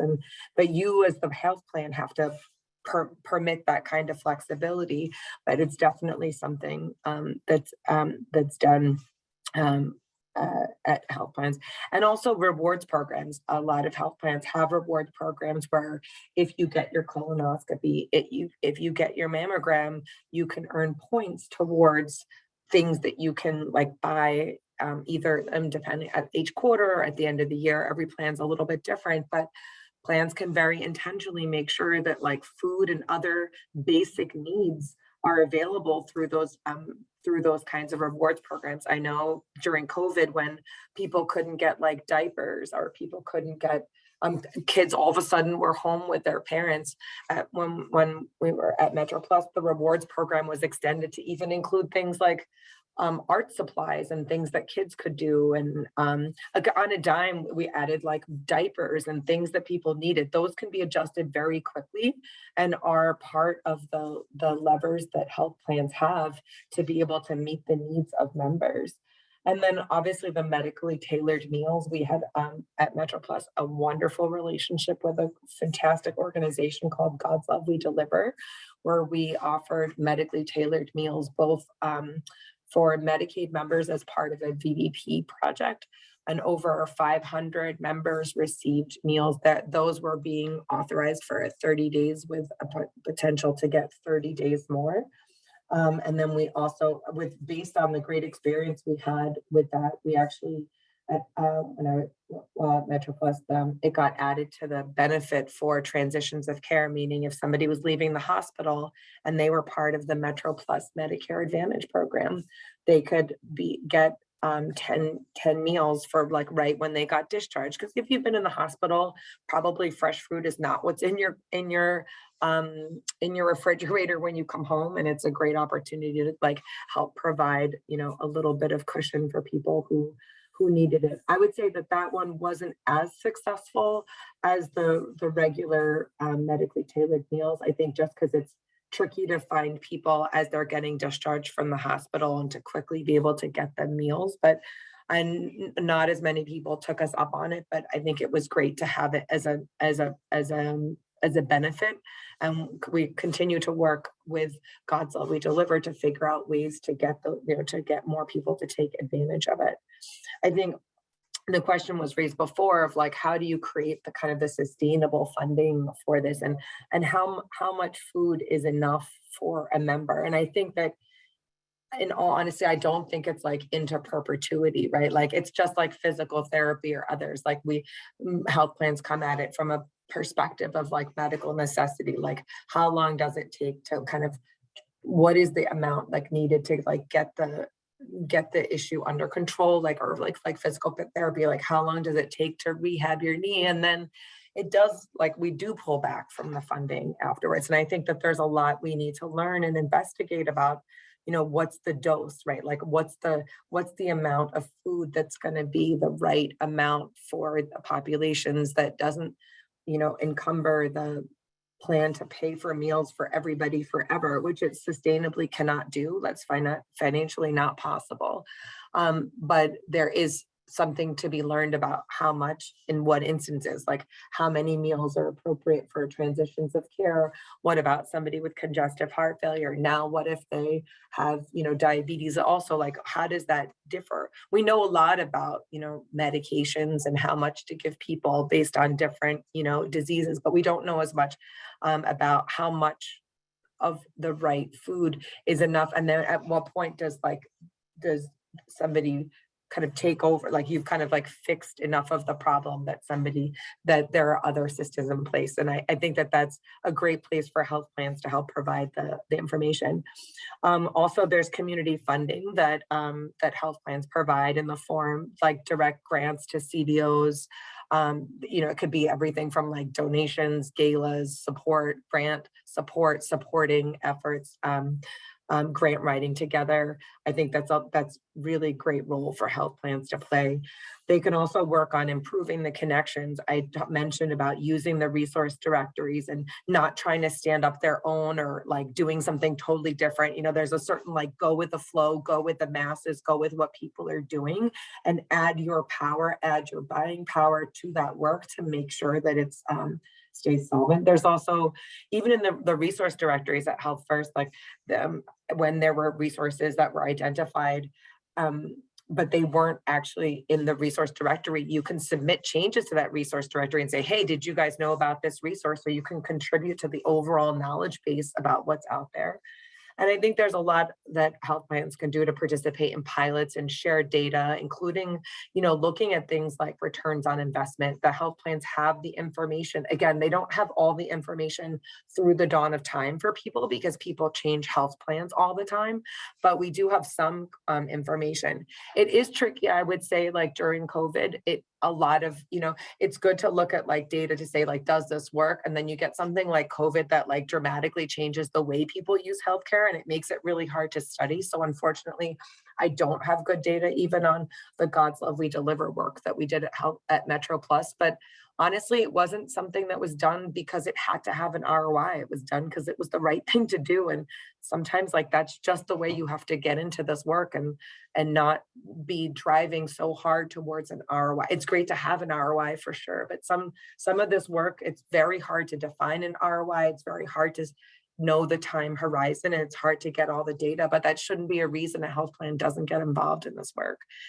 And the last two areas around provider alignment, we know that it's important for providers also to do this work, and health plans are always thought to like kind of hold the stick, although I hate that analogy because it really shouldn't be this like tug of war between providers and plans, but we can support quality measurement and make sure that this is part of how health systems are measured, that like how well they address the social determinants of health as well as the clinical care.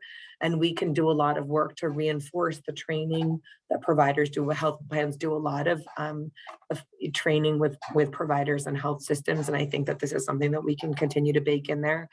And lastly, risk stratification, using social determinants of health data to look at our own risk stratification is important, because it means that people who have high burden of social determinants will bubble to the top of any risk algorithm. All of us use risk algorithms at the provider side, at the health plan side, to say, okay, we've got all of these people, but who are the ones that need our help the most? And they use risk stratification to say who's going to get that focus.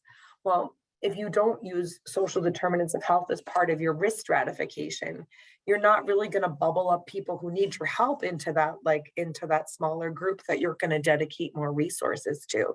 So I think that's another area that health plans can, by using social determinants of health information in their risk stratification, they can also help ensure that the most vulnerable members get the help that they need. So that's, a quick overview of at least how, we're thinking about the different levers health plans have. And you'll notice that nothing on my slide said it must have an ROI in order for it to be done. And I really do think that that's an important pivot of the conversation. So thanks so much for having me here, and I look forward to the Thank you, Amanda. And just to clarify, I should have interjected earlier, ROI is return on investment. So for the community, I just wanted to clarify that for everyone. So thank you, Amanda. And we're gonna go to our last panelist before we begin our Q&A and discussion. Martina. And Amanda, you can stop sharing. Yeah. Okay. So Martina, you're a program manager for Medicaid's Bureau of Social Care and Community Supports. You recently launched a pilot program to provide medically tailored meals to high need individuals. So thanks for joining us. We're excited to hear about this program. Thank you so much. Thanks for inviting me and having me here. Tammy, thanks for sharing your story, and Natasha sharing your program and the work that you're doing, and Amanda for setting the stage and talking about what plans can do, to continue to promote this and to scale and fund these very important strategies and interventions that seek to address like a whole person health and promote social determinants of health intervention among Medicaid members. So my name is Martina Hadzi, and I'm the program manager at our bureau here called Bureau of Social Care and Community Supports. Our bureau was established back in 2018 as the state was transitioning to value-based payment. And our goal and purpose was to work with managed care organizations, community-based organizations, hospitals, and other stakeholders to promote social determinants of health interventions and promote, looking at addressing the social needs of Medicaid members and some of the most vulnerable populations in our state. So in doing that work, I previously talked about the state transitioning to value-based care. And in that roadmap, that sort of set the stage and dictated sort of the blueprints for how the state was going to move to value-based care. Managed care organizations that were moving into level 2 and 3 risk arrangements were required to implement a social determinant of health intervention, or implement at least one, and also contract with at least one community-based organizations to do this work. So we were tasked with reviewing those contracts, reviewing those interventions, and working with the stakeholders to make this work. In doing that work, we have approved close to 200 social determinants of health interventions from 2018 to now. I can say, looking at our data, about 25% of those interventions focus on addressing food security. So these are interventions that are providing medically tailored meals, providing fresh food boxes, delivering those to individuals who are homebound, include vouchers to farmers market, and just anything that has to do with helping folks get connected and address those barriers to accessing adequate, nutritious food. So 25% of that was geared towards food insecurity. So seeing that and just working through the COVID period and seeing the need that the pandemic had put on a lot of our Medicaid members, our state budget back in 2020, 2021 authorized the state to pilot pilot medically tailored meals. The state authorized 3 pilots, one of which was medically tailored meals. And so we started having conversations around how do we use this authority right now to pilot medically tailored meals, but not just pilot in specific regions, but scale it, bring that to the most vulnerable individuals and scale it across the state, not just in specific neighborhoods.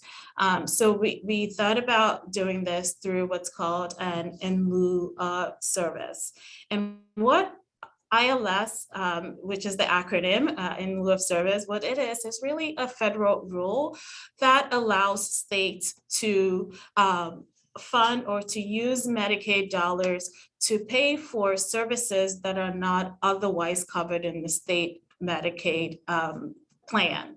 So services that are cost effective and that are medically appropriate, we could be substituted for a service that is paid for using Medicaid dollars. And just listening to some of the stories that have been shared here, medically tailored meals was like a perfect intervention that could be used or that could be substituted for state plan services that are already being paid for. We know there is a cost. We know there is a cost benefit in providing medically tailored meals to vulnerable individuals, so those folks who have chronic conditions. Medically tailored meals also help prevent and shorten the length of stay that someone is length of stay for inpatient stays, and also prevent ED visits. So we took that and developed a pilot around medically tailored meals, allowing managed care organizations to apply for authorization to use ILS, and also just have them scale this across all the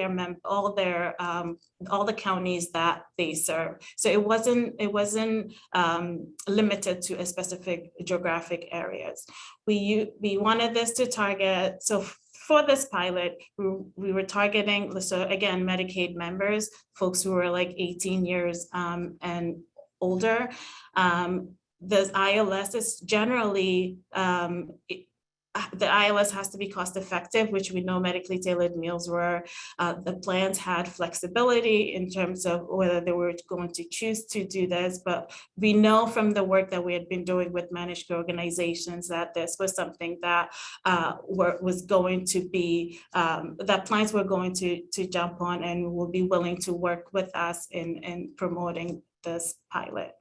So what the state did was develop what's called a state identified in lieu of service, which is where the state is coming out and saying, we know this is cost effective. We know that there is benefit to this program. So we developed a template and shared that with our managed care organization folks. Also, we worked on identifying providers in the community that we know provide medically tailored meals and included that in on the template, and helped some of our managed care organizations who were looking to do this, had one-on-one conversations with them and try to promote them to apply to the state to seek authorization to issue medically tailored meals as an in lieu of service. So what the program really will be targeting is we have very specific chronic conditions that we wanted to target for this pilot. It will be looking at individuals who are high service utilizers with at least one of the following chronic conditions, which are cancer, diabetes, heart failure, HIV or AIDS. The individual has to be limited in their ability to provide activities of daily living. We talked about, and in doing this too, we also have to look at what the services will be substituting for. So the individual will have to be getting personal care services with time allocated for shopping and food preparation. And I think one of the biggest thing here too is that we allow the flexibility for where the referral will be coming from. So the managed care organization can look at their own membership and refer individuals that meet the eligibility criteria, and that would also benefit from this. They could refer them to this pilot program. Also, in addition to that, the referral can come from the individual's primary care provider. So you can get a referral from your doctor who has your history and knows your conditions and say, I think you'll benefit from medically tailored meals, and send in the referral for you to be enrolled in the pilot. So I'm going to talk a little bit more too about the in lieu of services and what medically tailored meals can really substitute for. So I talked a little bit earlier about personal care services. So again, the meals could be delivered to an individual, and that would substitute for some of the personal care service, especially the hours that are allocated to food shopping and preparation, because if you're getting a meal delivered, you will need those hours for a personal care attendant to be doing those activities. And then the other two will be hospital inpatient stay and emergency department visits. So high service volume utilizers who have inpatient stays and emergency department visits related to the chronic conditions that I mentioned earlier. So cancer, diabetes, heart failure, and or HIV/AIDS. And we did set some parameters in defining what we meant by high service utilization. And that would be 2 or more hospital inpatient stays that are related to the chronic conditions that we were targeting, or 5 or more emergency department visits, that are a result of having this chronic condition, or having 1 hospital inpatient stay and or 4 emergency department visits. All of this within a 12-month period. So I think having this criteria sort of expands the number of people who would qualify for this. So you could, if you have personal care services and qualify, you could be referred to this program and be enrolled to get medically tailored meals delivered to your home. If you don't have personal care services, but you meet one of the criteria defined here as a high service utilizer in that you've had emergency room visits, hospital inpatient stay, or a combination of the two. You could also be referred to receive medically tailored meals that are delivered to your home. And again, the referral could come from either your health plan, or it could also come from your primary care provider. Of course, we are going. This is a pilot, and it's a two-year pilot that is open to all of managed organizations that operate here in New York State. And I can talk a little bit more too about the process for managed organizations to complete their template and send it into the state. There is a review process that is required to get authorization to offer medically tailored meals. All that information is on our website, and I can share with this group. I can share that with this group afterwards. But really, the point of this and the reason we're doing this is we know the costs. The cost effectiveness of this, and the medical and health outcomes that comes from, delivering meals that is tailored to someone's specific health condition, that is tailored to promote their well-being and to promote their health outcomes. And by doing this as an ILS, managed organizations can pay for this. They can reimburse the community providers for the services that they're providing to deliver the medically tailored meals. And I think one important thing that Tammy had mentioned was the nutritional aspect, the nutritional education aspect of this. So you're not just getting food delivered, you're also getting the education, teaching you and learning what you should be eating, what you shouldn't be eating, to help promote a better health outcome. So yeah, and so I'll share a link to some of the social determinants of health webpage, which also includes a template for the in lieu of services that we released just a couple of months ago. Thank you, Martina. So there are so many questions coming in, but I have a question for you, Martina, in terms of, it's a 2-year pilot program. Where organizations were relying so heavily on the research to make the case for this. So in terms of the evaluation metrics that you're collecting, are we gonna, as the public, gonna have a chance to see that information to help contribute to the evidence base, so we can hopefully scale these programs more across the state? Yeah. Absolutely. Yeah, as part of doing this pilot, we did include a template to collect member level data from MCOs who are participating. So we'll be using that to evaluate the program. Obviously, in doing this, we want the main focus is to promote health, better health outcomes, but also you talked about like return on investment earlier, right? We need to be able to talk about what the outcomes, and to garner support for funding here. We know there's tons of research out there that shows the benefits of medically tailored meals and again having access to appropriate nutritional food. So the data that's collected from here will be used in accessing that, and we will definitely be making the evaluation outcomes public. Great, thank you. Amanda, I'm going to ask you a question on behalf of one of the viewers. So in terms of strategies to recommend improving provider engagement with medically tailored meals, I know that's something that's being talked about, is how do we get the providers engaged to make the referrals and include that in the very short office visits that folks have with them.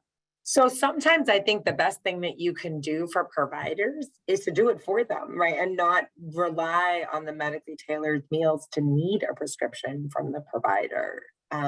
So for instance, at Metro Plus, like we made the referral ourselves to God's Lovely Deliver. We were the referring provider, and we did it on behalf of the, we didn't say, I'm sorry, we did it like philosophically on behalf of the provider to say, we know you're busy. We know you're like, you know, you've got a lot of things going on with a member.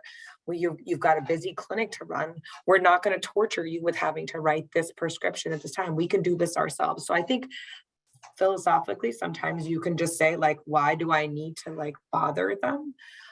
We certainly let them know through our care plans that we were doing that. But again, sometimes the best thing that you can do for someone is to do it for them. In other settings, there was like for the transitions of care one, that was a little bit trickier because we didn't know if the person was going to go home after their hospitalization. Sometimes friends go stay with like friends or family.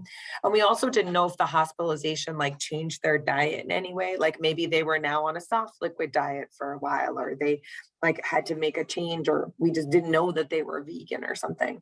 So like the need to get like the very specific dietary instructions was like trickier. And there we would have like, we just need to figure out like who's the discharging social worker or the discharge team, or even the ward clerk who would be able to read that out to us and just let us know how we can communicate that information to God's Love Way to Deliver. God's Love Way to Deliver has like and others. They have a great like expansive array of choices that can be used, but it's sometimes at like these points, it can be a little bit tricky to figure out what the member needs. In terms of those services that like, you know, where you would need the provider to create the referral, to send the prescription, I think the challenge is to figure out how to make it as easy as possible. Like, don't make them wait online for 45 minutes for an auth. Like, how do you figure out how to make it like as easy as possible for them and not create the same barriers that we always create to like, you know, so this should be something that can be done as easily as possible. We're not prescribing something that has any danger. You know, there's no like red flag here. Like it's not something that could, so anyway, those are some early thoughts. Thank you. We have a few minutes left for maybe a few final questions, but actually I wanted to just also offer the opportunity for our panelists to ask each other questions. If we were together, that would have been a more organic thing to do. But I don't know, Tammy, if you have any responses, or Natasha, or everyone, to what you've heard today from your other panelists in our last. Yes, it's been very, very nice listening to everyone. From my perspective, everyone seems to have the same interest at heart, and that is education leading to better health, leading to better community, better everything. It's a win-win situation. You can give a man a fish and he'll eat for a day, but if you teach him to fish, he'll eat for a lifetime. So if you instill and educate and do the healthy programs, whether it be sending out pamphlets or maybe online, I've actually thought about like online. Oh, you muted yourself, Tammy. My daughter's Sorry running my about that. technical, but if you even on the websites for New York State, nutrition programs that people can, what do I need for a heart healthy diet? What do I need for a diabetic diet? Ways to implement their SNAP benefits and their what they receive through the meal programs. I think education and access is key. It is, I am proof that it works. I lost 38 pounds. I mean, I didn't think that would ever happen. And while I still have a long way to go, I have hope now that it can be done. And that has done a lot of good things. And I imagine if it works for me, it'll work for others. And I just can't, you know, I can't implement or express enough how this program would benefit us for decades and generations to come. Mom, Miss Wendy, so that you may qualify for your Thank you. county's Oh. home delivered meals through the aging and But- Thank you, Tammy. But- Go But ahead. yes, I don't want to cut you off. it's definitely a win-win situation. Thank you, Tammy. I wanted to give Amanda, Natasha, and Martina any last minute responses, reactions before we sign off on this panel. Yeah, I'll just jump in and say, I think, this is all incredible and we know it works. I think that having a continuum of care is really critical. It's definitely important for all of the stakeholders to be involved, including the hospital systems, primary care, health insurance, Medicaid, Medicare, as well as consumers, so that we're developing interventions that are easy to access and have a continuum of care, because what works for one person might not work for someone else, and really meeting people where they're at on their journey towards food security. The other thing just want to mention is that having sustainable funding is critical, because some people might go through a 6-month program, and when the 6 months ends, they have learned the skills and they have the resources and access to food to sustain that on their own. But there are a lot of people who don't have that ability, and they're going to need longer than 6 months. If you think like with like insulin or any other medication, some people need it temporary and other interventions are needed longer. So we need to make sure we're developing a system of care that meets people where they're at, for sustainable change. So thank you. Thanks, Natasha. So thank you everyone for attending this session. I especially want to thank our panelists, of course. Tammy, it goes without saying, you've been the star of this panel, so thank you especially. We're going to take a short break, 5 minutes, but we will be back at 11:45 with our next, the second panel, Healthy School Meals for All New York State Public School Students. So thank you, everyone. Thanks. Thank you. Thanks, guys. You're off, off. You did well, Mommy. You really did. I I don't know you don't think you did.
Hello?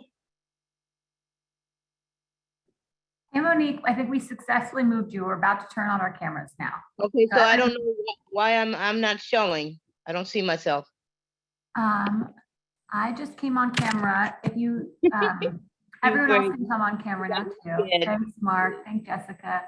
Well, Any luck, Monique? I'm talking to you. I can see you, but I don't see myself. Am I wrong? Doing something wrong?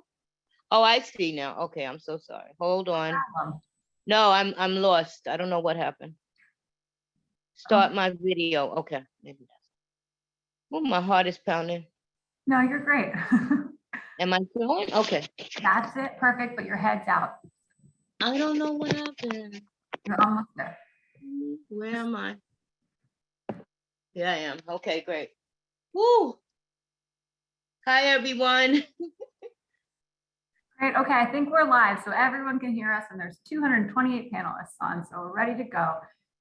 Thank you all for joining. This panel is called Healthy School Meals for All New York State Public School Students, and I'm delighted to be able to present these three fabulous speakers to you today. I'm Julia McCarthy. I'm a senior program officer here at the New York State Health Foundation. And if you've just joined us, a few reminders: there's closed captioning. A video of this will be shared tomorrow, as will many of the resources that the speakers will discuss. If you have any questions for the speakers, please put them in the chat. The first 45 minutes will be a discussion. I'll talk to each of the panelists individually, but at any point, if Monique has something to say to Jessica, or Jessica has something to say to Mark, they're the experts here, so we're going to encourage them to sort of jump in.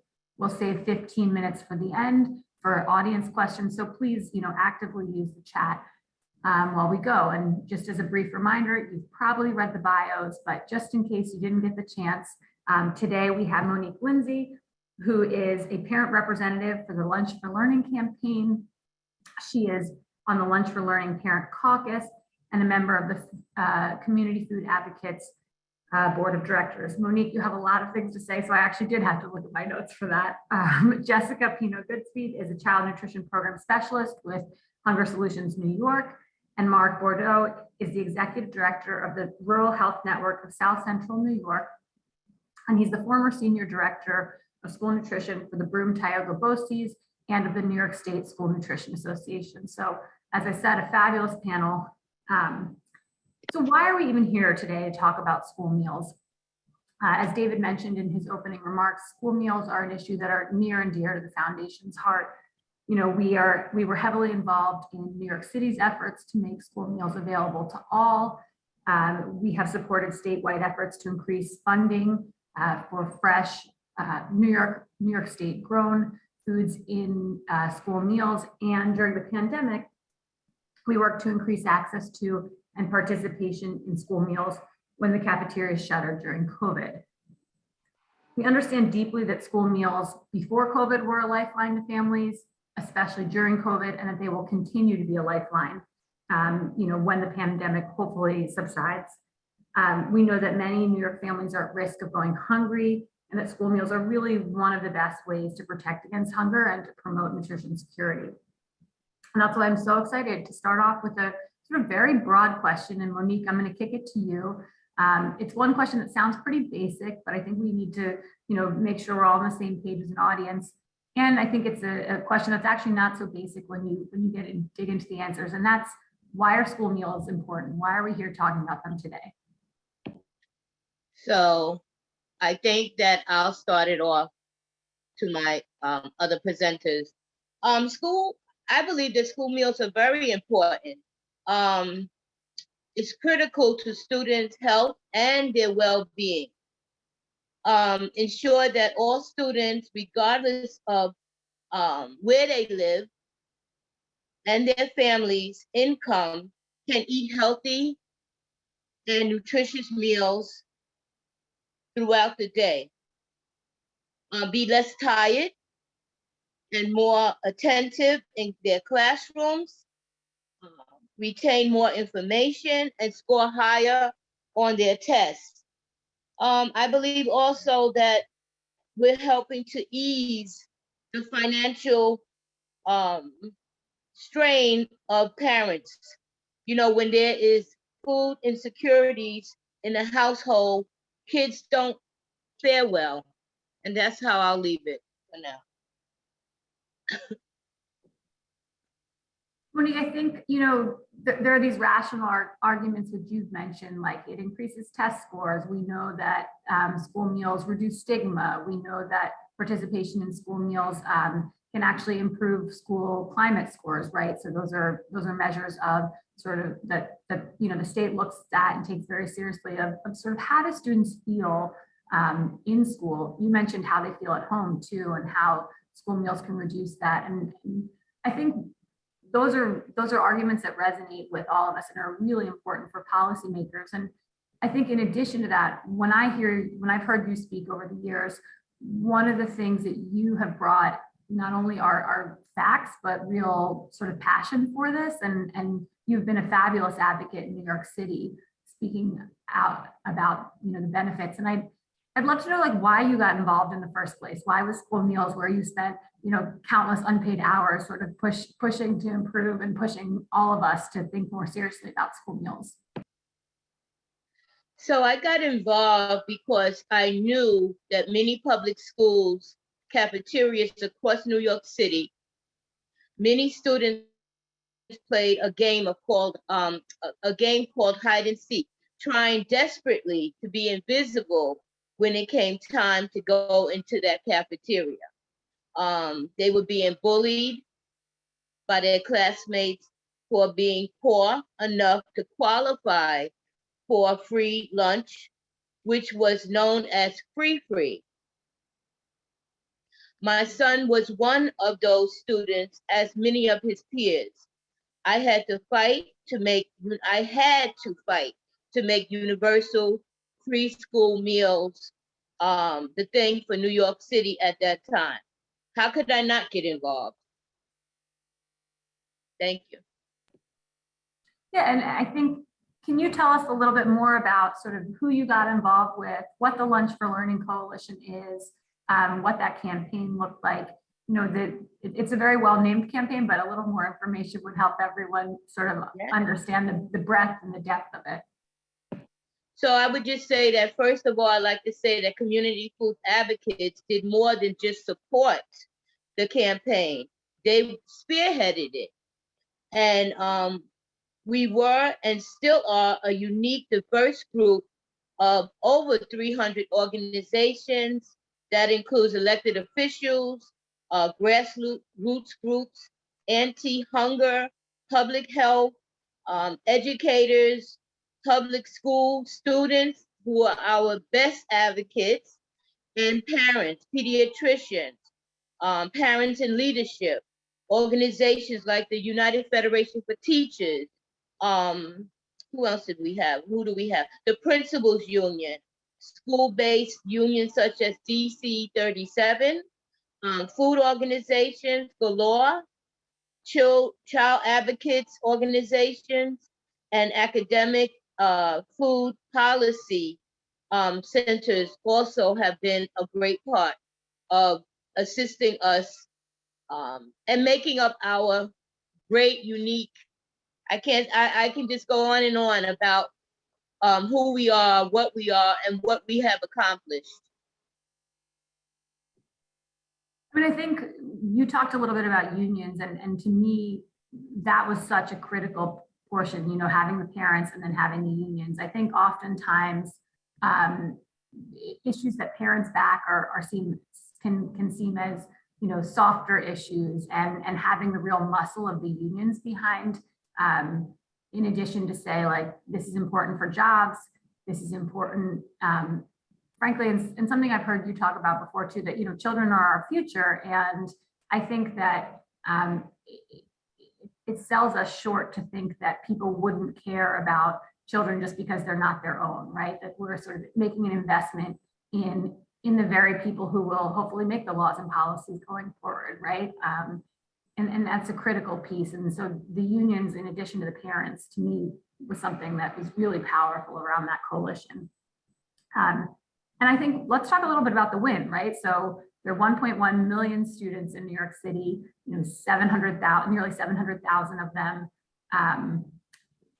qualify for free and reduced lunch normally. And so an additional, 300 to 400,000 now could get meals without sort of any problem. That's a huge win. 1.1 million kids, right? That must have been a huge lift. What are the kinds of things that you, the other parents, the unions, the members of this coalition had to do to really convince lawmakers that this was the right thing? Well, I would say that we had a lot of lawmakers. At that time, Letitia James was the public advocate. She was greatly instrumental. Danny Drum, who was the educational person at for city, not city hall, but for the city anyway. He was really great. We also had who did we have? We had every single person who was the borough, what do we call them? Like the borough presidents? I lost my thought, but we had Eric Adams at that time was the Brooklyn Borough Council, and we had him, we had our one from, oh my God, Gail Brewer, and the list can go on and on and on. So they were very instrumental in what we did at that time, and still are a part. If Community Food Advocates calls, they're right there to assist. Yeah. I think, and I want to back up and say that we're talking about New York City, because it's an example that will lead to sort of this conversation around the state. New York City often gets an undue amount of attention in the state. And the reason we're really focusing on it here today is because we had an example of success that we hope to translate to an even bigger scale, right, to all New Yorkers. And sort of, leading into that question, New York City and Albany are very different places. And some of the things that worked in New York City, I think will work in New York State. But Monique, in terms of, next steps, what's the kind of advice that, as an advocate who's succeeded in New York City, that you would provide to advocates thinking about statewide change? So I just want to say one thing before we continue. I'm having a hard time hearing you. They're doing some construction, of course, today outside my window. They're building a part to a hospital. So I have the windows closed, but it's still hard to hear you. So just repeat the last part of that, Julia. Thank you. You were successful in New York City.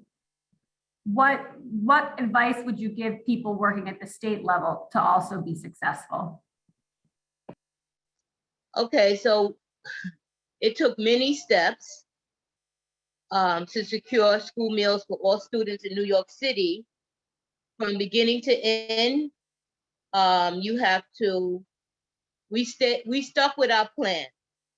Our plan was universal free school meals for all New York City public schools. That was it. That was the bulk of it. And then you have, building a coalition is extremely important.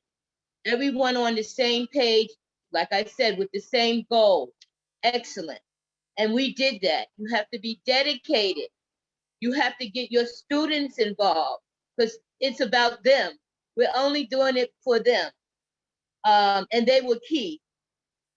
Parents and parent groups, who were already in the schools, who could, in a short notice, meet at City Hall to say, this is what we want, and we'll be back day after day until it's met. And it sounds funny, but it was really true of all the things we did.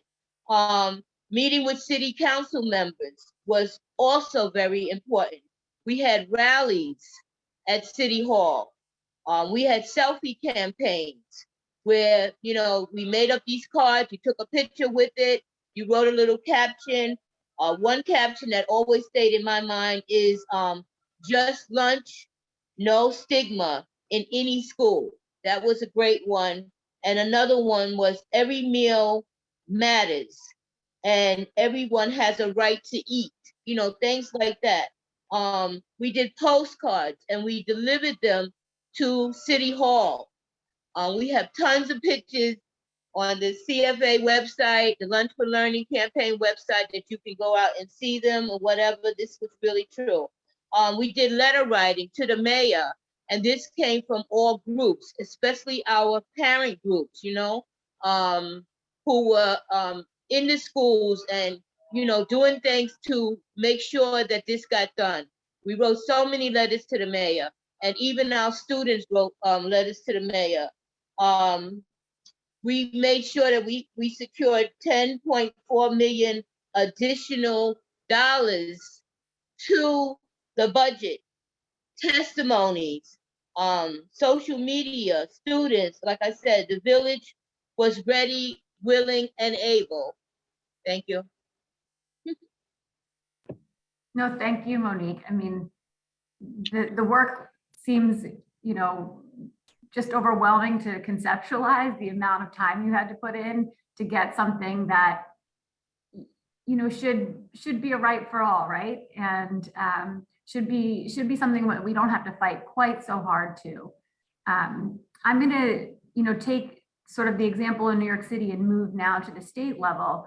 You know, Monique, you've been working as an advocate more locally, and Jessica, you work at an organization, an anti-hunger organization that focuses statewide. And, you know, I think I want to just start sort of by comparing the two. So Monique's a parent advocate, you know, that's your job. And can you tell us a little bit about what exactly is a child nutrition specialist? Why do people have that job in the first place? And what does your organization do? Thanks, Julia. It's so good to be here. So at my organization is a statewide Hunger Solutions New York. We're a statewide anti-hunger organization. We work to increase access to and participation in all the federal nutrition assistance programs. Particularly my role as a child nutrition program specialist is I really serve as a resource to a diverse group of organizations, agencies, schools, advocates to really increase awareness about the in-school time programs that combat against hunger, school lunch and breakfast. Schools play such an instrumental role in safeguarding children from hunger. A lot of my work is dedicated talking to the stakeholders and decision makers in schools. I work with superintendents, business officials, school board members, school nutrition directors to talk about and empower them. They're on the front line of defense against hunger for school-age kids in our communities. So I really work with them to highlight the research around school meals, how it's proven to reduce food insecurity, how it also has other effects, how it can improve physical and mental health of children, how it can support students to thrive academically, and also support schools in their missions to bolster educational, health, and economic equity. So I've been with Hunger Solutions for 10 years. I've worked across the state with different school districts to really build innovative programs to prioritize access to meals. So I do this conducting statewide targeted outreach. I do a lot of statistical analysis to look at program participation and gaps. And I work one-on-one with districts to not only expand access to school meals, but keep schools up to date with programs and changes and things available to them that can help them improve access to their programs. Maybe one thing I just want to back up a little bit and cover is, like, when we talk about the school meal program, what are we actually talking about? Like, I think we're talking about school lunches. Are we talking about school breakfast? Who's paying for it? You know, who's setting the laws around it? I think it's pretty, the practical application of it's pretty obvious to us, but there's a ton of background work that, you know, Mark, Monique, and you understand that I think, you know, maybe isn't so obvious to the average person on the street. Absolutely, and especially having done this work before having children to now, I think it's easy for the regular person who has their kid in the cafeteria or remembers being in the cafeteria to really kind of misunderstand what school meals are. When I talk about school meals, I'm specifically referring to the federally funded programs. So the National School Lunch Program and the National School Breakfast Program. Both these programs are available nationwide. They're administered by the USDA Food and Nutrition Services branch at the national level. In New York State, the New York State Department of Education oversees and administers both school breakfast and lunch. And so SED, the State Education Department, they ensure that schools are following program regulations and policies, and so that schools are operating the programs as they're intended, and also so that they're getting the funding that's linked to these programs. So just some basics 101 about school lunch and breakfast. Any public school or non-private school, or residential care institution can offer the school lunch and breakfast programs. Any student attending those programs or schools can eat, but a student must meet a certain criteria to qualify for free school meals. So just to give an idea of what that eligibility range is at the federal level, a family of 4 would qualifies for free meals when they make about $36,000 a year. In New York State, we recognize what a barrier the reduced price copayment was. So New York State covers the cost for reduced price families across the state. So reduced price eligibility is at about, for a family of 4, $51,000 a year. So New York State families making up to $51,000 a year for a family of 4 can eat meals at no cost at schools currently. All meals served under these programs must meet federal nutrition guidelines. So these guidelines require they serve more whole grains, fruits, vegetables, and nutrition standards must be met in order for those schools to be eligible to receive reimbursement. So that's nutrition piece is very important. Schools receive state and federal reimbursement for every meal served for both breakfast and lunch. So the amount that the schools receive per meal varies based on a student's qualification for free, reduced price, or pay meals. So for an example, a high poverty school for a free breakfast receives about $2.35 in federal reimbursement and about 10 cents extra from the state. For lunch, a free meal is $3.75. I think an important piece here I wanted to point out that paid meals also get a reimbursement from the federal government. So there's no such thing as 100% paid meal. The federal government kicks in about 33 cents for that meal. The state supplements a little there for breakfast, and then for lunch, it's about 44 cents reimbursement from the federal government. So at a local level, schools are operating this federal program. They have to be in compliance again with rules and regulations, making sure they're meeting school meal standards while also making those meals creative and appealing to kids. And I think another piece that is commonly misunderstood about school meals is that school meals operate separate from the school's operational budget. Schools need to be able to balance their books and use those reimbursements to cover the cost of food and staff, which is really a complex challenge at this time. Some pieces that I did want to mention that are really important, especially at play in school meals in New York State.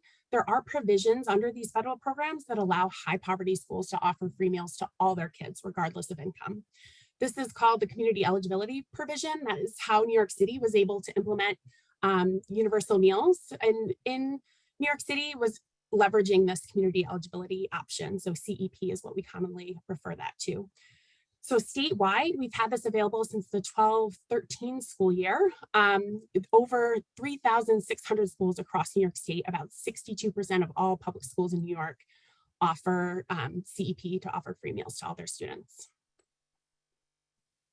I want to just sort of circle back on 2 points that you made that I think were really important. One, that if you earn more than $51,000 as a family of 4 in New York State, you don't qualify for free or reduced price lunch. And I think that, we are a state with such a high cost of living, and that's such an important point to really drive home that someone earning $52,000 in a family of 4, living especially in an urban area, but many in rural areas too, is not necessarily wealthy. And this is I was actually presenting at the Manhattan Community Board number 4 recently on school meals. They had several questions, and it was a favor to a friend, not a professional setting. And I just happened to look up the self-sufficiency standard there in a report from City Harvest and a couple other New York City partners. And for that community board, the self-sufficiency standard is 130,000, that to meet basic needs in Lower Manhattan. And so, there's a huge gap between 51,000 and 130,000, and really stress that this is not free meals. And even if it were, but it's not free meals to people who can necessarily afford them. It's free meals, to people who need them and wouldn't otherwise be able to. Another point you said, and I really want to dig in deeper there, is this idea of, well, why do we even need this? Like if 60% of the schools across the state are already doing this, why do we need a statewide bill? It sounds like a lot are, taking action. Absolutely, you're correct. The majority of schools are offering CEP, and I think that also speaks to the tremendous need in our state. We are Very few states can say that over half of their students attend a CEP school because they live in such concentrated poverty. So it really, I think, does speak to that need that you were talking about and that big gap in terms of and also missing your kids. work, your organization's work recruiting schools, I think, too. So. Thank you. Thank you. Yes, it has been a lot of work. We are very proud of the uptake in New York State. I think it really speaks to our school leaders across the state and the value and that they understand around the free meals for all. But many schools offer school meals at no cost to families through CEP. All of the New York State's largest districts like New York City, Buffalo, Rochester, Syracuse, Albany, Yonkers, and a lot of the mid-level city schools offer CEP. But these are predominantly larger urban districts that have higher concentrations of poverty. And so what we see and who's being left behind and who aren't able to maximize the federal options that are out there are primarily rural and suburban areas that still have considerable amounts of poverty. And so I'm talking like many times school districts that serve about 40% of their student body is eligible for free and reduced price meals. So these are still schools with considerable amount of poverty, but unable to leverage CEP and make it work financially because of how it's structured. So, why do we need statewide action? Because, the big focus now in terms of returning from COVID and making sure that we're addressing inequities that existed far before the pandemic. We want to make sure that New York levels the playing field across the board. It shouldn't matter where a student lives, what zip code they're in, what school they attend. We have districts where, a large city school district like Rochester and right down the road in Gates-Chili is a community that has high need, but still can't implement that because they don't have just that same concentration in their population. So this is really about equity. It's really about leveling the playing field for the remaining 2,000 schools that are unable to adopt CEP in New York State. And about 800,000 kids who do not attend a CEP school and who would lose access to free school meals. Because currently we are offering free school meals for all through some COVID related pandemic waivers.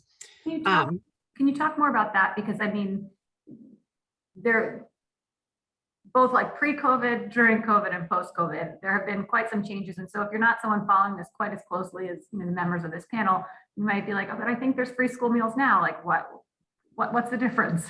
Yeah, I think that's an easy piece. And even talking, so I'm a mom to a first grader, and even talking to moms in my school district, our kids started school in the pandemic. So school meals have been free for all kids since the start of the pandemic. The USDA granted a waiver to all schools.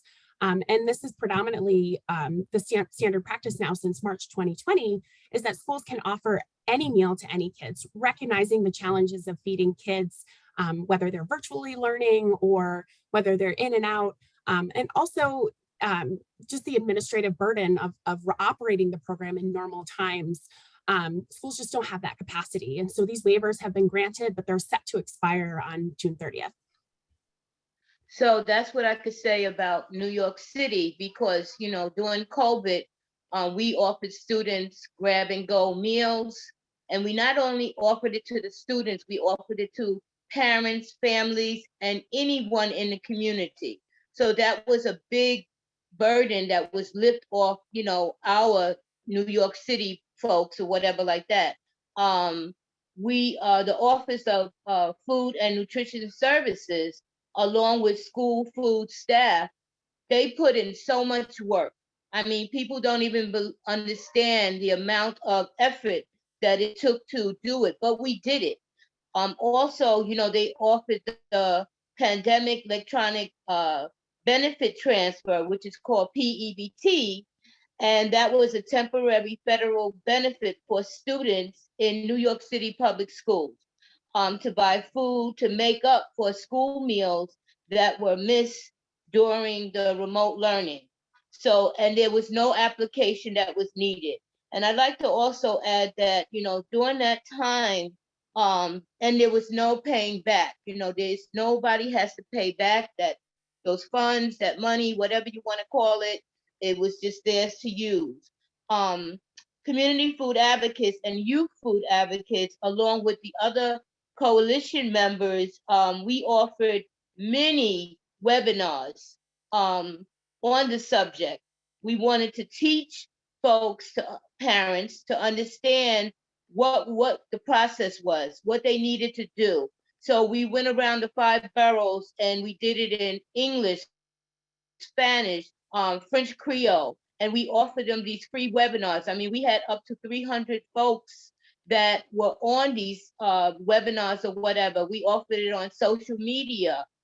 We have it on, you can go to youtube.com and we have you know, we have videos on it or whatever like that. So we did as much, our coalition did so much to make sure that everyone was on the right page, because, you know, some people just didn't understand it.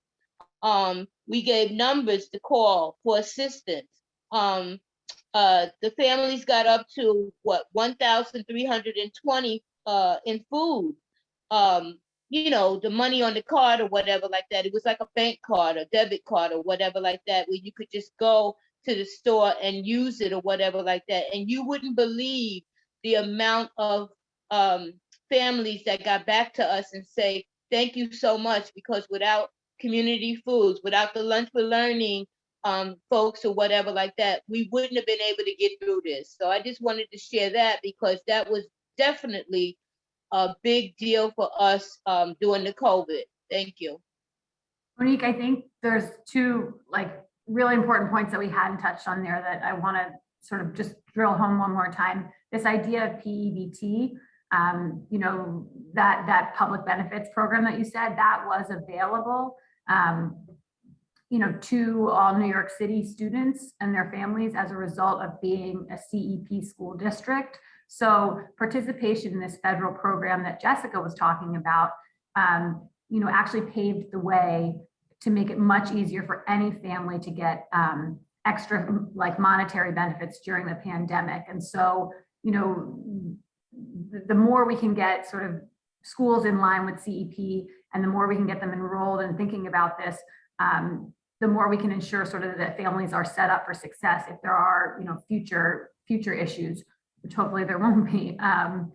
The other, I think, really important thing there to talk about is that New York City, again, using them as an example of sort of like a district, a large urban district that's already doing CEP, but they provided meals to students and they were reimbursed by the federal government for those. They were not reimbursed by the federal government for the meals they provided to family members. And I think that's a really important point.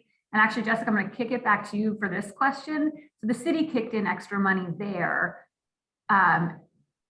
We could get as many possible, you know, schools to participate in CEP, but some just won't sort of hit the minimum threshold. How is New York State, like, does New York State need to kick in money if we're going to make meals free for all?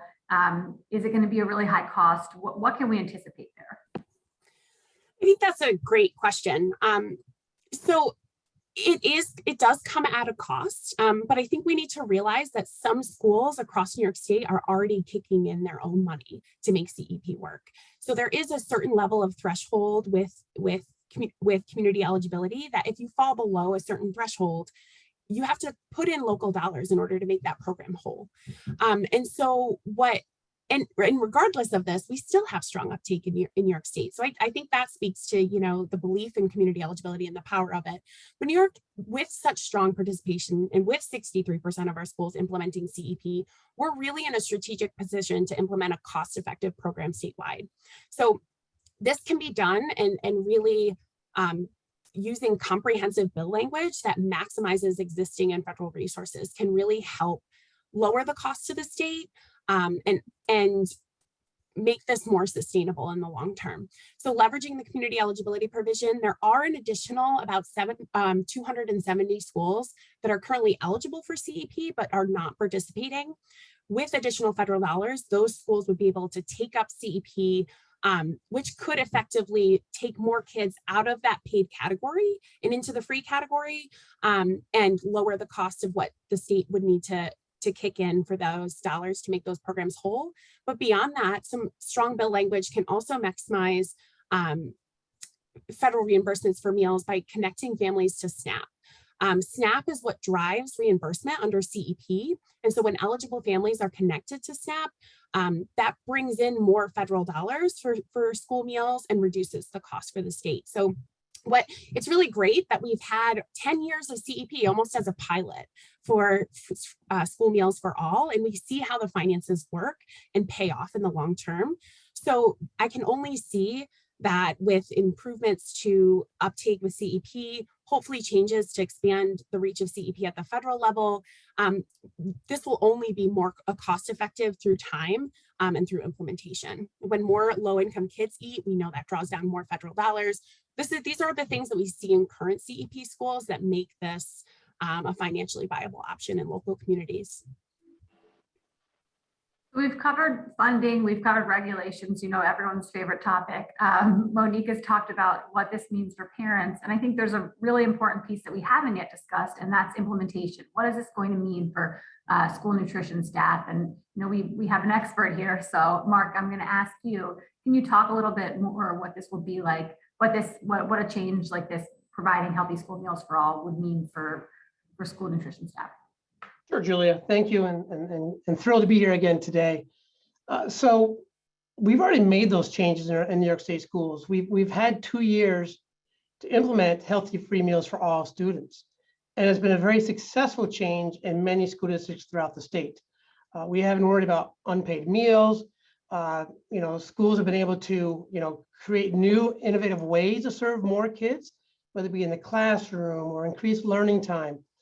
But we've seen very successful results. And we've heard from multiple principals and superintendents throughout the state that this is a very successful program. Now for me, I worked for Broome-Tycobosses, which is in the southern tier of New York State.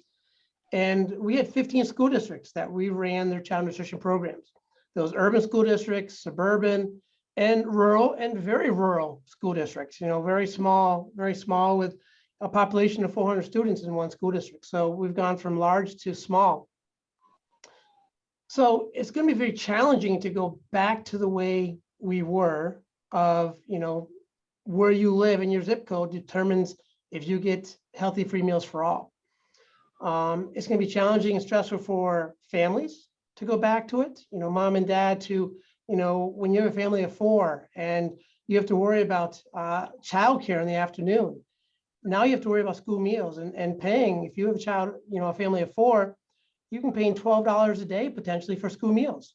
You take that over a month, that's $250 a month just in school meals. That if you don't have to worry about that, you can now put that towards your after school daycare, when you're trying to work for a living. So it's going to be very stressful for our families. It's also going to be stressful for child nutrition professionals. They're already dealing with staff shortages right now, which is a national epidemic, and they're dealing with challenges with food supply issues. So now, if we go back after June 30th of having to, collect free and reduced lunch applications, asking families to submit those, and at the cash register, in New York State, we have what we call a shaming policy, where if a child comes to the register and they charge a meal, you just let them go. You don't want to put that undue burden on a child who has enough stress to say, where's your money today? So we don't have to, right now, we don't have to worry about the unpaid meal charge debt. Schools and families have not had to worry about paying that for 2 years. Families are going to continue when school starts to say, I can't afford to feed my child, but I know the school will take care of it. I can continue to pay my child care. I'm just going to send my child to school with no money. I know the school will cover it because by state law, they have to. So what's going to happen is we're going to see an increased, unpaid meals. That's going to add additional burden onto the school districts to have to cover that. We've heard already from both panelists the success we've seen with changes in the classroom, a better classroom environment, better test scores.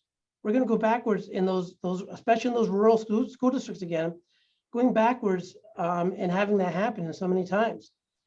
It's just difficult to go backwards. We've seen the success. We need to continue that success and not to go back to a freer paid structure come June 30th. It'd just be a travesty for our students and our schools. I mean, I think you've really driven that point home. And that's something that we've been hearing too, you know, when we talk to school nutrition staff and school nutrition directors, they're saying like, how do you expect me to go back and ask families for money I know they don't have, especially when people are out of work. You know, it seems unconscionable, right, to ask school nutrition directors to sort of police that, right? And to ask that of families when we know they're unable to sort of cover the costs. You know, Mark, I know that you were able to implement the community eligibility provision, or CEP, in some of the districts where you were working, and that is a real challenge for many school food service directors. Can you talk about how you did that and sort of the impact it had? Sure. So we started the very first year, and we took a very slow and strategic thought process in implementing CEP. Again, 2012, 2013, it was brand new. New York State was one of the first states to offer it. It was through a pilot program. So New York State was one of the first states to offer CEP. So we started in one of our urban districts, Binghamton City Schools, the very first year. And again, taking the slow approach, because not knowing what to expect and no studies and no research and no success stories yet, we started it in our elementary schools first. And we worked at it, and you know, we surveyed parents, we worked with our schools, our building principals, our teachers, and we worked with everybody involved to make sure it was a success. It was a success because it was implemented by the entire school district. Everybody believed in it. They believed that was the best thing for our students, but we still want to take that slow approach to make sure that we did it correctly. You know, if there was errors, we can correct them and then continue to grow as we did. So first year we did it in our elementary schools. Second year we moved to middle school. Then third year in Binghamton we went to our high school, and then to our alternate schools as well. And through that we saw the success of growing the program. And the challenge was a positive challenge because we saw increased participation. We were able to add staff.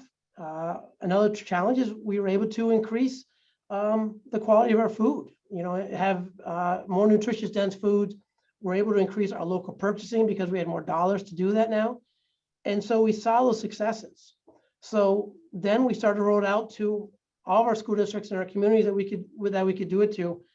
Before the pandemic, we ended up serving CEP in 6 of our 15 school districts. But all 15 of our school districts saw how impactful healthy school meals were for all. So superintendents came and said, what can you do? You know, let's do something. We can't do CEP. So we looked for every provision possible. So in the rest of the school districts, except for 2, we were able to implement a special provision called Provision 2 to implement at least free breakfast in our school districts to increase, you know, breakfast participation and have at least free school breakfasts, because our superintendents saw the success that was happening and they wanted to be part of that. And again, we were able to just do great things in our community because of it. I think just anticipating sort of where people's minds might go, were there challenges in originally doing that, setbacks? You know, was it expensive, and how did staff react? So the challenges were just mainly with the staff as far as changing the way we were doing things. You know, we ended up seeing participation increase very quickly. You know, we didn't understand, you know, CEP you qualify through doing direct certification through a statewide database. And that was very challenging at first. As it was being rolled out, there was nuances and it was time consuming at first. Over time, New York State simplified it and making it a very easy, successful process. So that was a challenge. It was a challenge to educate the parents through communication of now we have free meals, and try for them to understand how we can do it. You know, that it wasn't local taxpayer dollars. This was a federal program supporting our districts. But through those challenges, we had successes. And, you know, in the end, you know, everybody agreed that was the best thing for our students. And so everybody worked together to overcome those challenges to make it a success for all. And when we were, talking about this idea for a panel originally, you told me a story about a parent, and I think that was also so helpful to sort of illustrate how important this is. Numbers work, as do stories. So can you talk about that? Yep. So when we first started to implement these programs, one of the things we tried to introduce at the same time was a breakfast in the classroom program. And when we first started implementing it, we worked with the entire district, the teachers, and we worked for a while to get things ready. So again, slow and methodical for success. When we were getting ready to roll it out in one of the elementary schools, one of the teachers came up to me and was just really nervous and panicked. And she had a challenging class this year of students that just were not paying attention. They're just very agitated, or not agitated, but very fidgety. And it was a very difficult challenge to educate these kids this year for whatever reason. And she felt very strongly that implementing this would make it even more difficult. And she was worried about how the classroom atmosphere would take place. So we talked about it and talked about some successes. And we said, just try it for 2 weeks. Let's try it. Let's see how it goes. Let's talk in 2 weeks, and we can tweak things and make changes if need be to help you out. After 2 weeks, she came up and said, don't you dare take this away. What this has done for my classroom has been a game changer. My kids come in, and they're all coming in at the same playing field now. They're all coming in, and we have a routine. They come in, they sit down. We talk. I have the chance to sit down and eat with them and create that family and that family bond in our classroom by sitting down, eating breakfast with the students. Talk about the school day. What our day is going to look like. What time I'm going to do this. I might do a math lesson with them, but it starts the day in a calm, level playing field, and it just continues the whole day. And I'm just seeing a tremendous change in my students just after 2 weeks of every single child eating together and eating a healthy meal. And she said, just don't take this away. I know what I said before, ignore it. We need to keep this. And it just shows that, it was a game changer just in that one classroom, and it showed throughout the entire building. Mark, sorry, I had asked about parents, but luckily you have a better memory about what we talked about than I did. It's my brain at the moment. You're an organization that you used to run, the New York State School Nutrition Association, recently called on the legislature to include universal school meals for all in the state budget. Can you tell us, why that organization did that and sort of what we can expect to see? Yes, absolutely. And one piece I didn't get to mention, I'd like to mention before I go on to that piece, is that because we were able to implement healthy free meals at the CEP schools and increase revenue, and as a result, we were able to buy healthier local foods. And we were able to do that even though we only had CEP in 6 of the districts. We buy as a whole co-op together. So we were able to increase better foods for all 15 districts. We started a strong farm to school program, buying fresh local foods. And that all started because we were able to implement healthy free meals for all. So it just was a tremendous impact on healthy foods, healthy local foods, and helping the local economy. So I neglected to mention that earlier. I thought it was important to mention now. But yes, New York School Nutrition Association is now implementing and really advocating strong for New York State to bring healthy school meals for all students across the state. New York School Nutrition Association represents over 4,000 school nutrition professionals. And we overwhelmingly heard from these professionals that we can't go backwards. It would be such a travesty for our students who weren't able to be CP before the pandemic to go back to a paid structure. And overwhelming, our members said, please do whatever you can, advocate, encourage stakeholders and other advocates to advocate for healthy school meals for all, because we know what it'll do negatively for our families and our students and our communities, and we can't have that happen. So we're working hard for our schools that can't go have CEP after June 30th to advocate for healthy school meals, because it's the right thing to do. It's not being, short-sighted as far as, yes, it might cost some money right now for New York State but the impact in the long run of creating a healthier lifestyle for kids, because they're creating these healthy lifestyle of eating in schools, they're going to have that for a lifetime now. And we need to look at the long-term benefits and saving costs of having them have a healthier lifestyle for years to come. So we believe in it tremendously, and we think it's just the right thing for New York State to do. A panelist on the first panel today talking about food as medicine said something that I think really resonates, which is pay me now or pay me later. Like, this is when you invest in prevention, it's going to cost less. And I think it's just a smart decision. So, if this is a question, Mark, I'll ask you first, but, I think everyone has an opinion here. For those listening, what can they do to support healthy school meals for all at the state level? What's an action? We hear all about all the benefits. What can we do? There's multiple things to do, but speak up. What if you can speak up to your school board, your superintendent. That's the easiest, quick thing to do. Let them know how important it is for this to continue after June 30th. If you know who your local assemblyman is or your senator, reach out to them as well and say, hey, we cannot go backwards. It's so important for our kids in our local school district. Please advocate and please support and ask, put it in the 2022-23 state budget for healthy school meals for all. Write a letter to your local newspaper, post on social media, use your voice. Your voice is so important.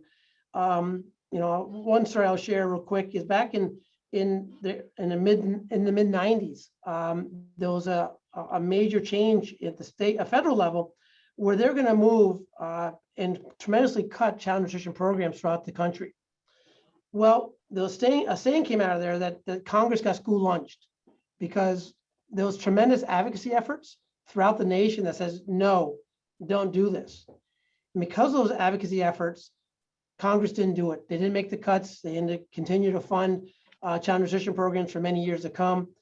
And advocacy works at the grassroots efforts. So use your voice. Your voice matters, and you can make a difference if you do that.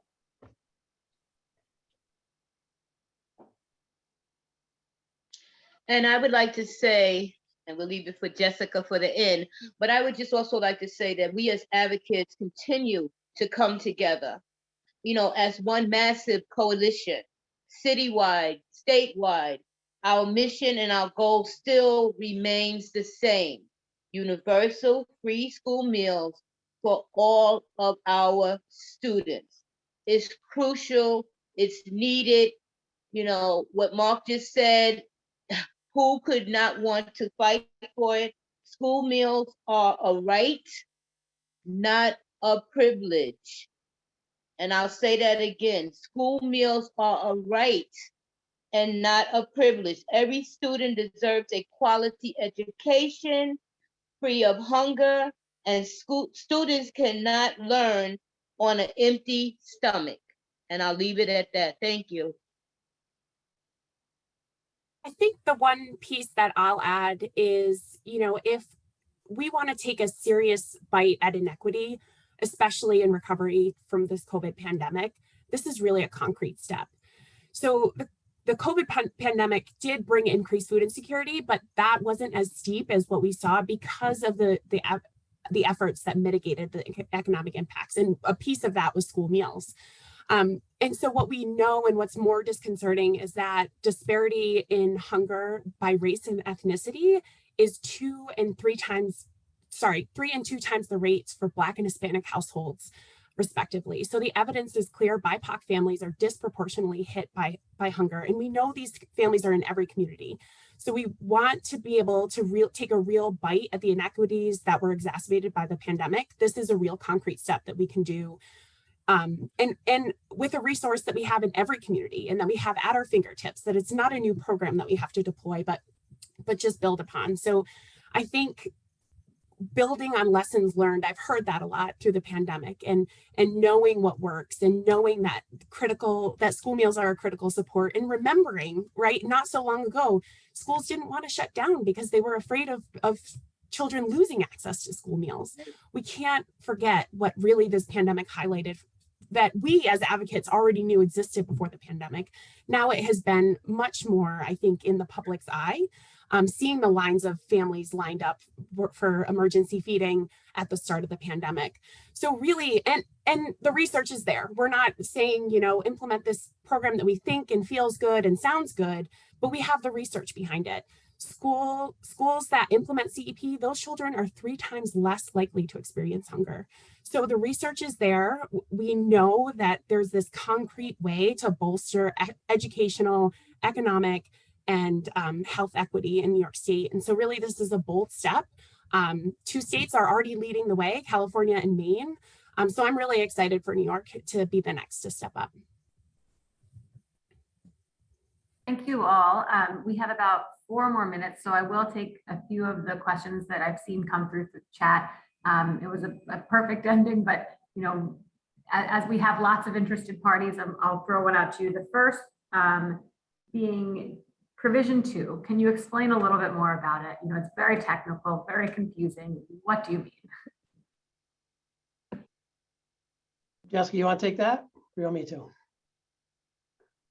Start and please fill in as you're the one who actually implemented the program. So Provision 2 is an option for schools that serve predominantly high poverty kids. So this was less based on the number of kids eligible for free and reduced price meals, but more the percentage of meals that you serve that they're predominantly serving low income kids.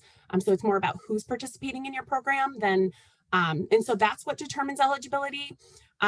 It does require more compensation from schools. So many schools aren't able to do this for both breakfast and lunch, even though you can do it through Provision 2. So in New York, we mainly see Provision 2 used for free breakfast, but it's not as widespread as CEP. And it's a lot of work to do the research to create a CEP program. A Provision 2 program. But it's well worth it. And as Jessica said, we weren't able to get the numbers to work financially to implement lunch, but we were able to get it to work for breakfast because we had a very high percentage of students that are eating breakfast. Up to 90% of the students eating breakfast were free. So we were able to use that to our advantage to maximize what Provision 2 could do. So as a result, we were able to implement Provision 2 at 7 of our 15 school districts.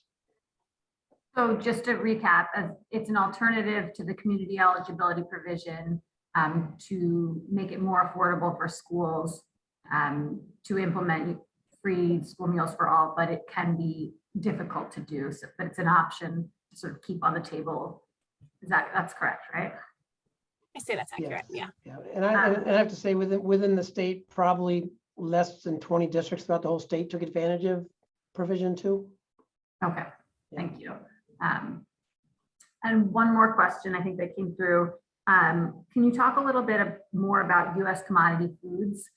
So these, what are they and how can the state be using them and how do they interact with CEP? Mark, I think that's these are very technical questions, but I'll start with you. Sure. So school districts can receive USDA commodities based on their ADP from the previous year. So depending on how many students they serve on a yearly basis, they take that yearly number and multiply it. I think this year was like 33 cents, 34 cents per meal. And that is how much they are allowed to get in commodities from USDA.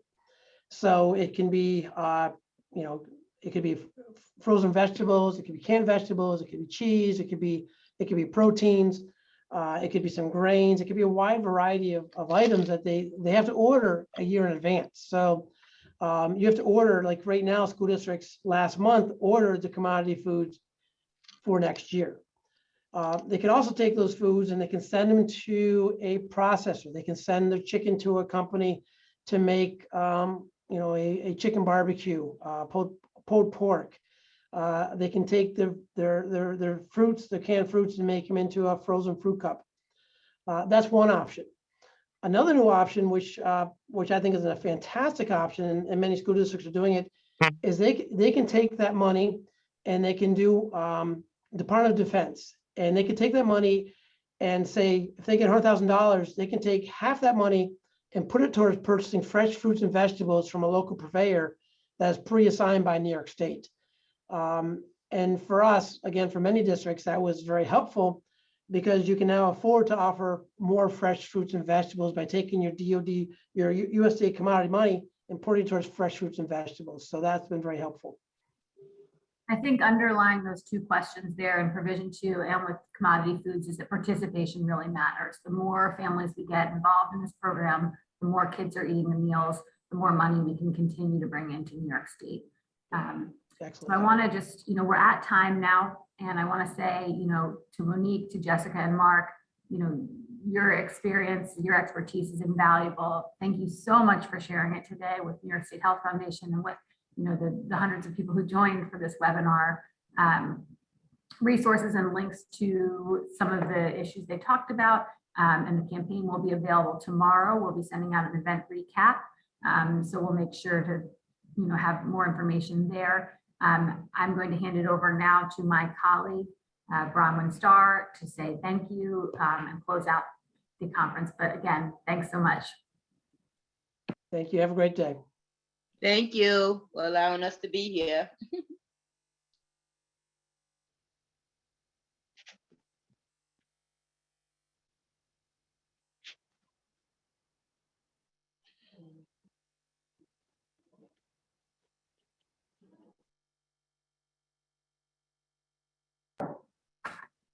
Thank you everyone for attending today. We've had over 300 year views, so it's pretty clear the topics discussed are timely and relevant, not to mention that we had a pretty amazing group of speakers. So thank you again to our speakers. So more than 2.3 million New Yorkers are food insecure and nutrition insecure, as Dr. Bleich emphasized. The pandemic has prompted innovations that offer new opportunities and long overdue solutions that we've learned more about today. And like Mark just said, we can't go backwards. NYSHealth, through our Healthy Food, Healthy Lives program, will continue to support and promote some of these creative solutions, including supporting and lifting up the 4 pillars of the USDA's Action for Nutrition and Security. I'd like to remind you, just as Julia just did, there will be an event recap emailed to you all and posted to our website in the coming days. And if you haven't already, please sign up for our e-blast. Have a great day, everyone. Thanks for attending.